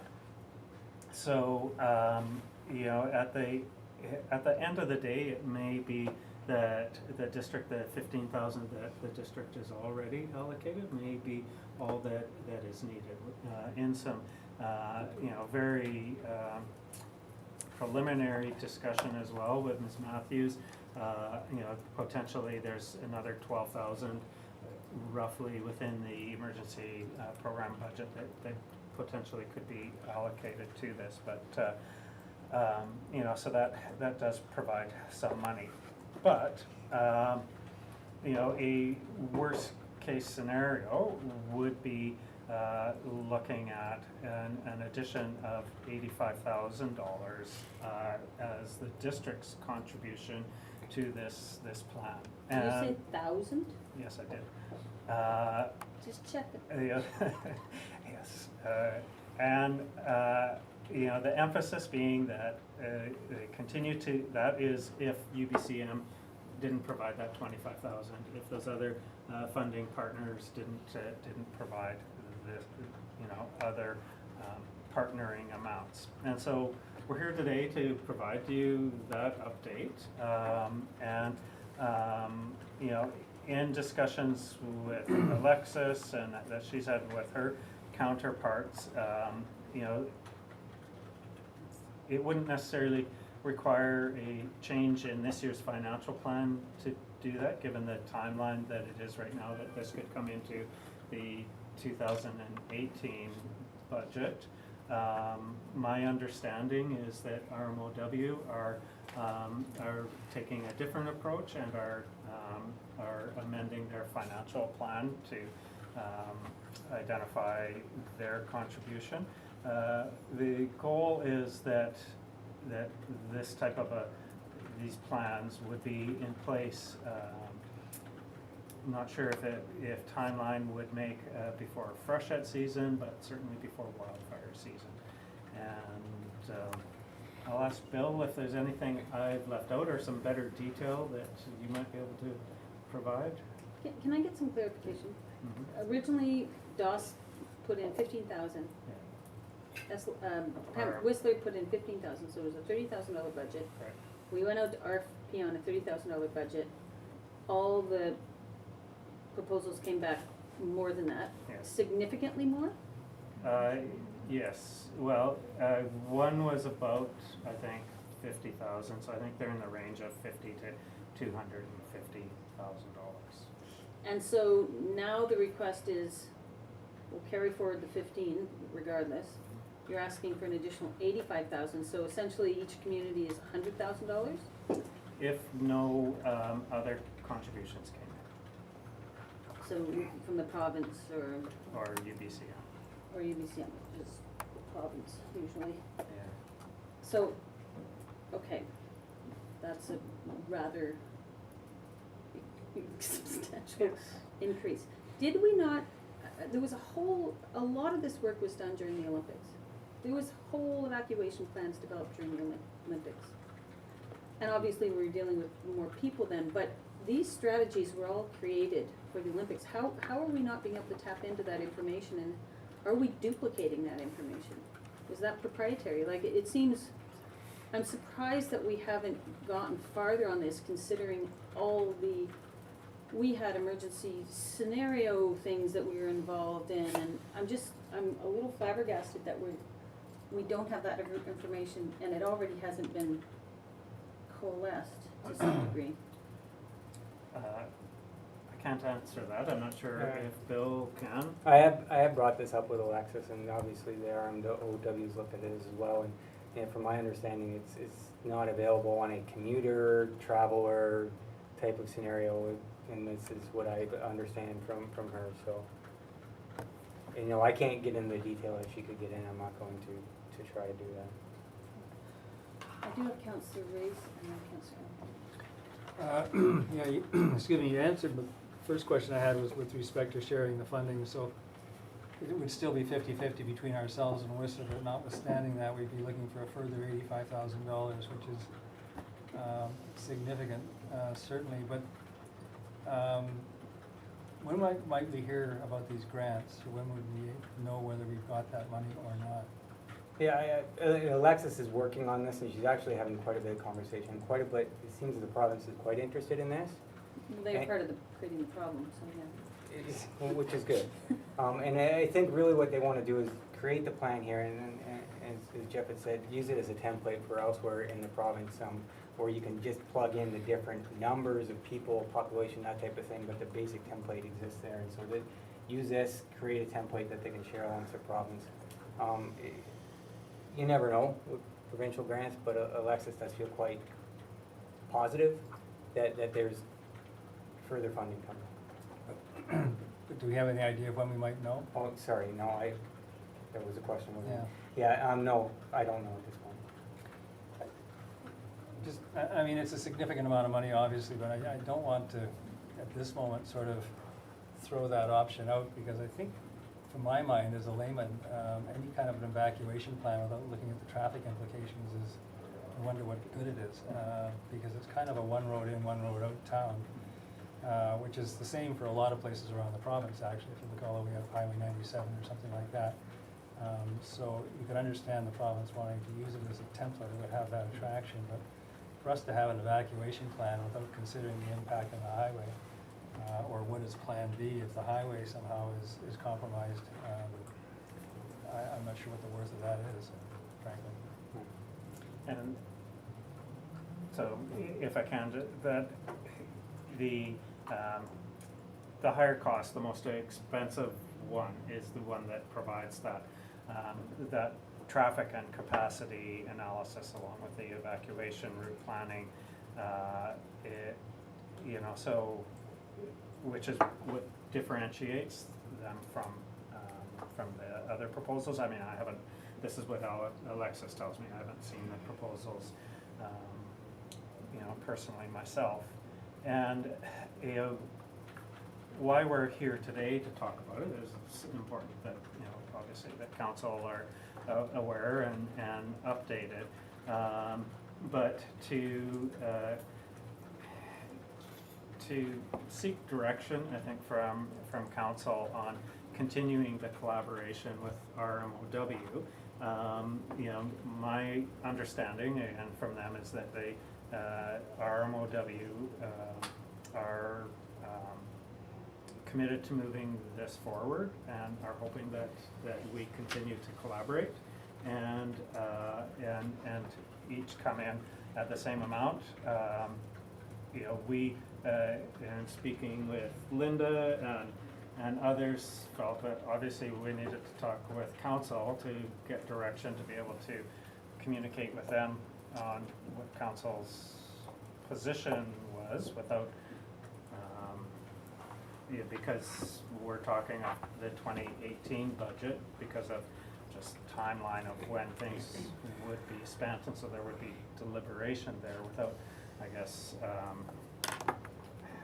requiring that firm decision. And I don't know, Linda, if I'm getting off track here or you want to weigh in at all, but I think the key thing is to be able to update council, get a direction so that RMOW also, are we continuing to collaborate? Karen? I guess I'm still confused about what we thought we would get for $30,000. So why didn't we put out an RFP for $100,000? So I'm just, what did we think we would get for $30,000, and are we changing our scope because we actually do need more, or because we didn't anticipate some of these things that people are submitting? So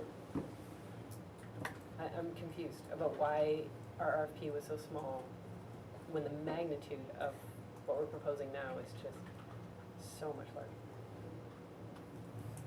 Linda? I can't answer that question, I don't know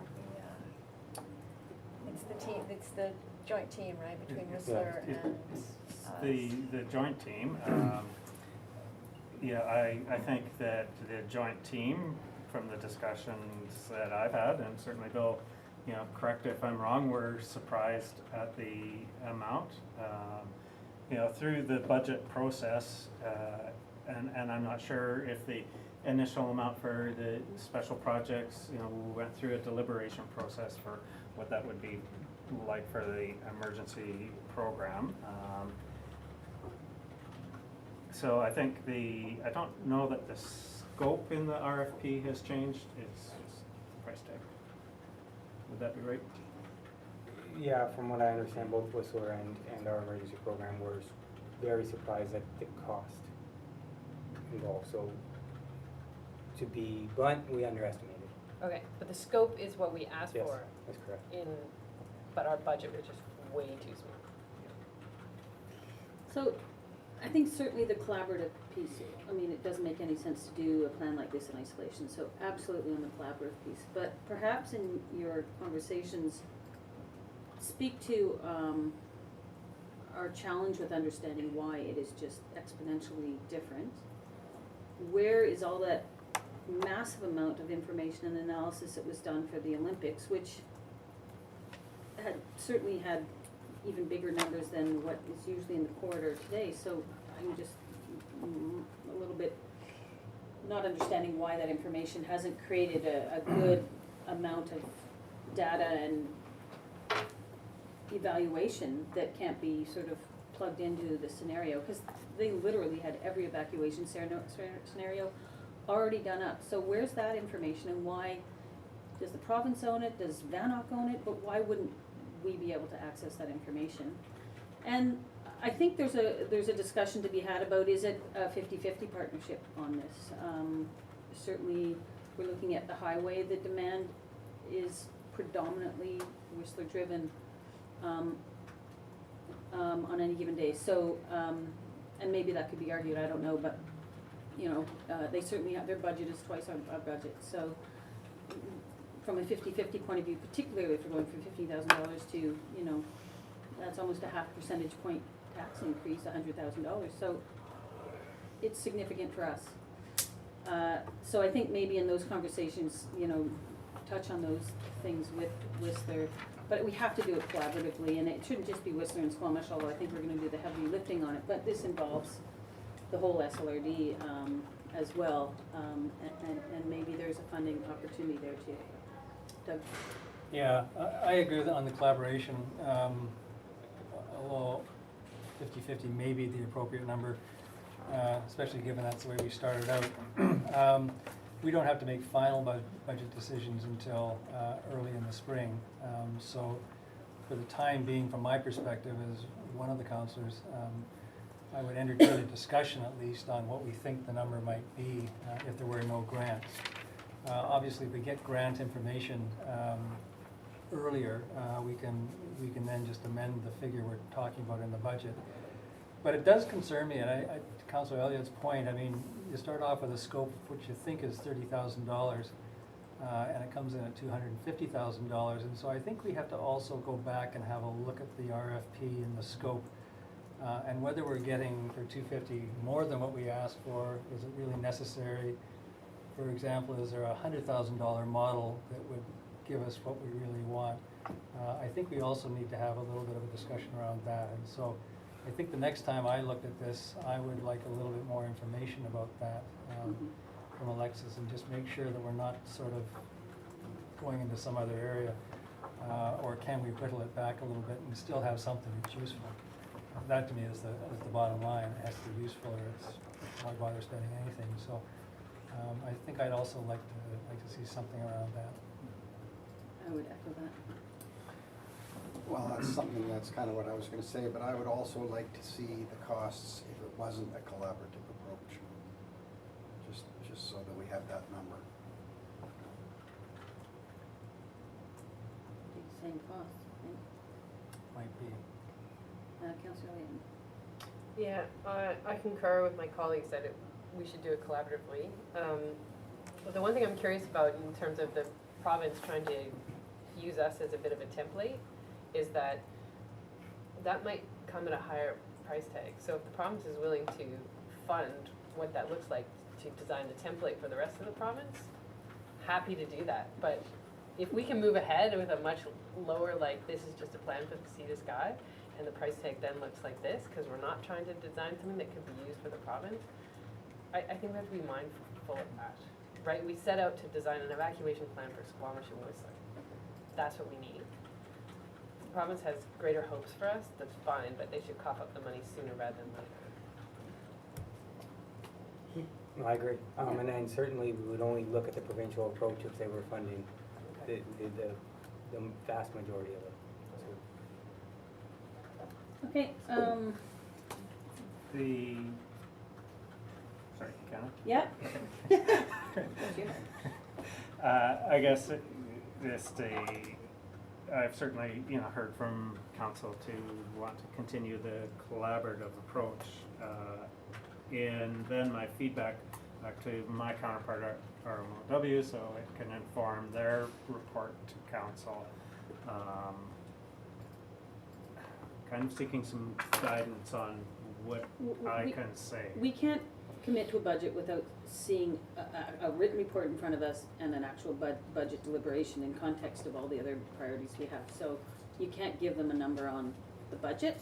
Okay. We're certainly open to the group coming together and then you presenting a budget to the budget process saying, this is the scope, it hasn't changed, this is the cost. these are the funding partners, and this is how the collaboration dovetails together. But that's what we can't make any, other than to say, yes, we want to collaborate, and yes, we're open to exploring what those costs may be and what the scope may be. We don't have anything in front of us to give any more direction than that. That's helpful. That is, Thank you. okay, excellent. Do we need a motion? You okay with that? No motion? Wow, so rare. I'm the only one that doesn't get a motion. I'm gonna move that You're out there. we continue to collaborate with the RMOW on the emergency evacuation program for Squamish and Whistler. Is there a second? Seconded by Councillor Race. All those in favor? Opposed? Motion carries. Thanks. Thank you. Thank you. Be happy now. I was trying to, that's what the end of it, so the rate is fine, I'm just gonna sit for this. There we go. Who, Camilla's here? Okay, so just outside. Camilla and Ed,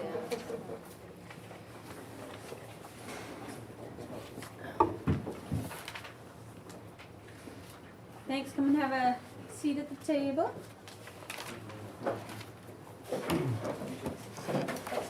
Thank you. So we asked to have this put on at the last minute in lieu of the tragedy that happened in Fernie a couple days ago. Knowing that there'll be questions in the community and just wanting to have a bit of a public conversation about to give confidence in our system and what we pay attention to and how we're doing on this front. And I just have to start off by sending our deepest condolences to Fernie. I can't imagine something like that happening here, and I know occupational health and safety is a priority of staffs and priority. We want to make sure our employees are as safe as possible and get home to their families every night. So our hearts go out to Fernie and hope that they find strength in this very, very difficult time. Emotional. But I just, we wanted, a couple councillors asked that we perhaps get a verbal update from Camilla and her team to talk about the ice arena and how we safeguard against things like what happened in Fernie. Okay, so good afternoon, Mayor and Council. Thanks for having us. I am joined by Mr. Tim Hoskin and Mr. Ed Doctor. For those that don't know, Ed is our maintenance supervisor, recreation maintenance supervisor. So we're here with you today, as Mayor pointed out, to discuss safety measures that we have at Brennan Park in relation to the arena. And if anything good ever comes out of tragedies like this, it's forcing us all to reflect on our own procedures and refreshing safety rules with staff to make sure we're always vigilant and never complacent. So we wanted to take this opportunity to tell you a little bit about our plant and the safety measures that we have in place. So first of all, on the plant side of the equipment, our arena is 41 years old now, and while much of the electrical and a little bit of the mechanical is original, there have been some upgrades to some very important equipment. The chiller and condenser, which is where the ammonia is contained, was replaced when I first started, actually back in early 2011. And the 300 kilograms of ammonia that we have is contained within that, so it never leaves that piece of equipment. And we only top it up if necessary, which is rare, once a year when we do the startup. So we don't store any other ammonia on site. That's the only ammonia that we have. And the ammonia, as I say, does not leave the plant, as we call it, the mechanical room. The liquid that's underneath the slab is a brine liquid. So. And only qualified contractors or qualified staff are allowed into the plant room unaccompanied. So in terms of, so speaking of regulations, which that's part of, we are monitored by two organisations, the most sort of dominant of which, if you like, is the Technical Safety Authority of BC, which used to be called BC Safety Authority. They now call themselves Technical Safety BC. And ice rink refrigeration systems fall under the provincial government's authority, i.e. Technical Safety BC, and they set the standards, and they issue the permits, and they inspect the rinks. We are inspected every 2 years in order to have our permit to operate, and we were last inspected in February this year, And so requirements under this authority will include that the machinery room or the plant room is a Class T. And this is very important information and quite interesting that our machinery room is a sealed room, so ammonia cannot escape from within that room, and it's ventilated to the outside. It also has a fire exit door to the outside. There are ventilation controls on the inside with louvers that open up and fans that turn on. There is actually a motion sensor outside the door into the plant, so if it senses somebody about to go into the room, it will automatically turn on the fan inside. Also, the louvers will open and the fan will come on if there are alarms, either low level or high level. There is a vestibule, so there's an area that you stand in before you actually go into the plant, and in there are masks that are held for people to carry in with them. You have to carry a mask when you go into the plant, if it's running. And there are written emergency procedures posted, staff are trained. There is an ammonia leak detector with a panel just in the vestibule, just outside the main door. And so staff will always look at that before they enter the room, and it will tell them, like today we went there and it says 0 parts per million. So, and there is, and that ammonia detector is linked to a monitoring station. And I'll go into that in a second, and also to the ventilation system. And there is no combustible equipment allowed in the room. So that makes it, if we follow all of those rules, that makes it a Class T, which we have. And that's the highest certification? Well, that's required. Okay, required. Safety PC, yeah. So technical safety PC also require that we have staff that are qualified staff and trained annually. And they also require for us to have a maintenance plan in place. And the maintenance plan includes all the safe work procedures for the maintenance inside the plant. It will outline the daily, weekly and monthly tasks that our staff are expected to perform. And our staff are actually in the plant, in the actual room every 2 hours. And they have a logbook that's a legal document that we are required to complete that shows that they did all of the checks that they're supposed to do. And as I say, the maintenance plan details all of the maintenance that they're required to do on a regular basis. And we are also required to hire a qualified contractor. We actually use Simco as well, same company that was involved with Fernie, and they need to come in at least 3 times a year. So they come in and do the startup for us in the fall. They come in mid-season and do maintenance checks, and then they come and do the shutdown too in the spring. And of course, if there's any equipment fails, we call them to come and fix it. We're not qualified or allowed to do any major fixes on the equipment. We're only allowed to do the procedures, the checks. So that's technical safety BC. Quick question about the monitoring. Yes. Does that set an alarm and a light off, or like or does it tell someone else in the building that something's, or is it just someone in the vicinity? I'm just trying to understand the alert part of it. Okay, so the ammonia detector is either a low-level alarm, which is 35 parts per million or less, yes, or a high-level alarm, which is more than 35 parts per million. There's nothing in between, so it's high or low.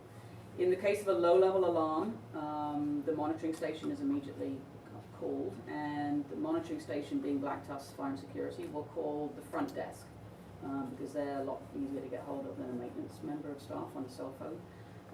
If they can't get hold of them, then they'll try the maintenance department, and they have a list of people to call until they get somebody. But generally, they'll get hold of the front desk, and they'll say you have a low-level ammonia alarm. The front desk will then contact the maintenance, and they will go in and investigate. At the same time, the red light in the arena above at the far end there will flash red. But there will not be a fire alarm. It's not a high-level alarm. It's a low-level alarm that we are qualified to go in and investigate. They put their half-face respirator. And if that happens in the middle of the night? Same thing. Well, then they would call maintenance. They would call the connections number, which gets hold of the supervisor. Any questions on that? Well, on the ventilation, I don't want to sound like an expert on this, but I've been following some of the media reports on it. And that's apparently a critical component, according to the one person I listened to one morning. So we ventilate it outside. Is it up high? I think the safe thing is to disperse it up, because then it just disappears up into the atmosphere and. Because it's lighter than air, right? Exactly, and yeah, so, It's on but the it's a roof. high, it's a high exit, not a low exit? Yes, it's approximately 25 feet above ground level, and it's pointed northeast right now. Yeah, that was one of the comments they made. Some buildings, apparently it comes out right kind of at face height, so, which obviously doesn't quite solve the problem. So yes, if there is a low-level alarm, the louvers open, and the fan comes on at a lower level and starts extracting air out. Yeah. And just, so I understand the cooling system, and the ammonia stays within that room. What conveys the cold from that room to the ice surface? Is that the brine? You supercool the brine, so it goes way below 0 Celsius? Yes, And that cools the fresh water that's on the slab? on the ice surface, yes. Got it. Super cool. That's what they call it, super cool. I know. Just And like then you. if there is if there's a high-level alarm, which is Let's see. anything higher than 35 parts per million, Right. that is a fire, like a fire alarm. So the fire alarm goes, and the fire department are called by the monitoring station, and we start normal emergency evacuation procedure. And that is, as it, like in Fernie, it was actually sort of peripheral neighborhood that got evacuated too. Do we have a extended area that we would evacuate? Well, the fire department would do that, right? So they would Figure it out. attend, and that would become under, we are just responsible for the patrons and staff in the building, as in we. But the fire department would then determine, based on the direction of the wind and the level of the exposure and other factors, they would determine on what evacuation And the sheriff. and handle that. Is there anything else you have there? that Yes, I have a little Yeah. bit more, sorry. That's cool. So then WorkSafe is the other governing body that we report to. Similar in terms of what they require, but a little bit more, slightly different. What they ask us for is an exposure control plan, which is another document that we have. What we have for any exposure to any hazardous substance such as chlorine or biohazards. This one is for ammonia, and within the exposure control plan, it identifies risks from exposure at the different levels of exposure. It really lays out very clearly the responsibilities for workers and for employees. It discusses engineering controls, which, as we've talked about, is the ammonia detector and the fans and the louvers, and then it also talks about safe work procedures, the PPE that should be worn in different circumstances, and first aid measures that can be taken to treat anybody that you are with that might get exposed. And it also discusses incident reports and investigations. That's the WorkSafe's focus, more on the employees and the rest of the building. So we do annual emergency training with staff on evacuation training. And going forward, we are working on putting together a more formalized plan for training with the fire department, which hasn't been in place up till now, a formalized program. So we will every 2 years we will be doing formal ammonia evacuation training with the fire department. So Mr. Doctor is working with the fire department on that right now. We hope to have that in place very soon. And yes. And we will be doing refresher training with all maintenance staff. You can never do enough training with them on this, so we'll be doing that within the next week or so, running them through, all of them through the exposure control plan again and all of the safe work procedures. And we will be doing some refresher training with the office staff too, just so they're aware on their role in either, whether it's a low level or a high level or not. A quick question about, so there's a mask you can, is it just you grab a mask when you go into the room, is that right, Ed? You're not allowed to enter the room without a mask. So you have it in your hand. Yes. Can you smell ammonia, like you can smell it Yes. and you can immediately put it on? Put the mask to your face, and there's 2 exits. You're not overcome so quickly that you wouldn't have time to put the mask on? No. It's a pretty small room. I guess it depends on the parts per million. You can probably be overcome pretty quickly if it's very, very intense, but. Yes.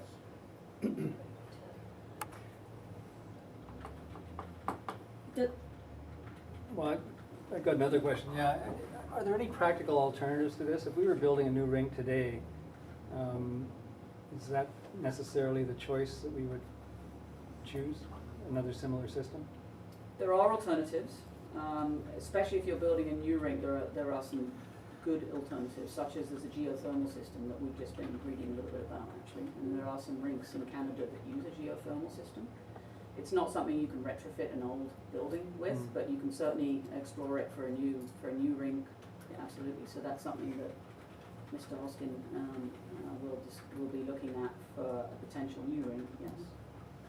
But as a retrofit, are there alternatives, practical alternatives? Practical meaning within the reasonable ability to pay kind of thing. Like if we were to have to replace this system. Any retrofit would involve completely brand new equipment in the plant as well as a new slab. Well, another new slab. Yeah.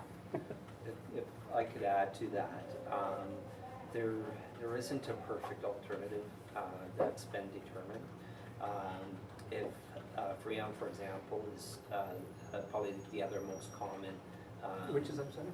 Freon, which is a CFC.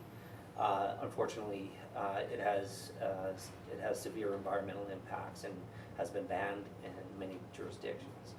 So Freon actually came on strong about 20 years ago as a safe alternative, but most recently ammonia has been the most go-to because as jurisdictions are not allowing Freon, ammonia has had a resurgence in use in rings.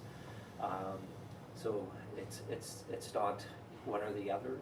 I think as we investigate and build a second rink, the best one we want to look at is the geothermal. But then that again hasn't been tested and true over time as a long-lasting alternative. So in short, there isn't a perfect other go-to at this point. There is another CO2 apparently is used as well as a different refrigerant, but that also has safety risks too. So. And CO2. Anything else you want to add, Kraig? I don't think so. As you said, it's unimaginable to think that it happens, that it could happen here. So we take it extremely seriously, and we're looking forward to doing some more refresher training and making sure everybody's comfortable with what they do. Any other staff want to ask a question, or anyone?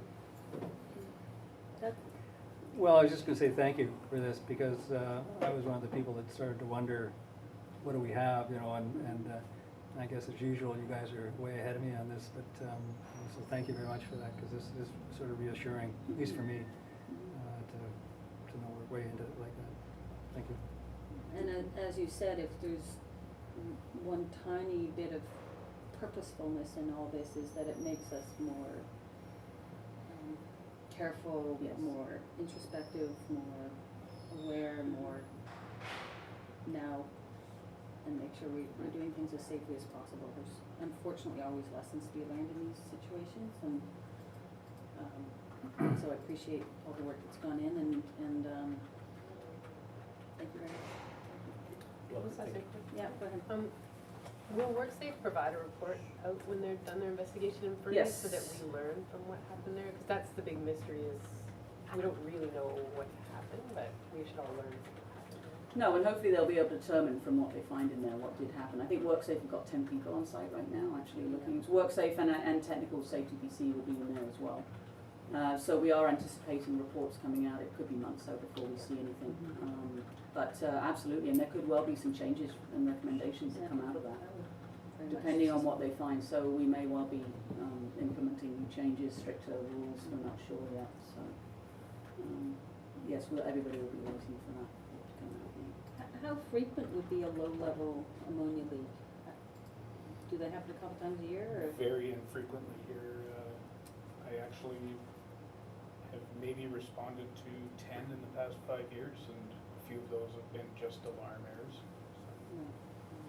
Low level being less than 35 parts per million, which is really low. Which is really low, and we haven't had any high level, have we? There was one high-level contractor caused when they were changing out the old chiller. There was some ammonia left in one of the old pipes that they thought they valved off, but didn't. Right. And the contractor dealt with the immediate response and reporting. Would they be wearing a mask when they're dealing with They those? were, yes. Oh. Alrighty, any more questions? Let's say thank you very much. I know we asked you to get this together relatively quickly, but really appreciate the information Pleasure. Thank you. and the work you guys do. Thank you. I believe that's our last item. I'll look for a motion to terminate. Moved by Councillor Kraig, seconded by Councillor Race. All those in favor? Opposed? Motion carries. Thank you very much.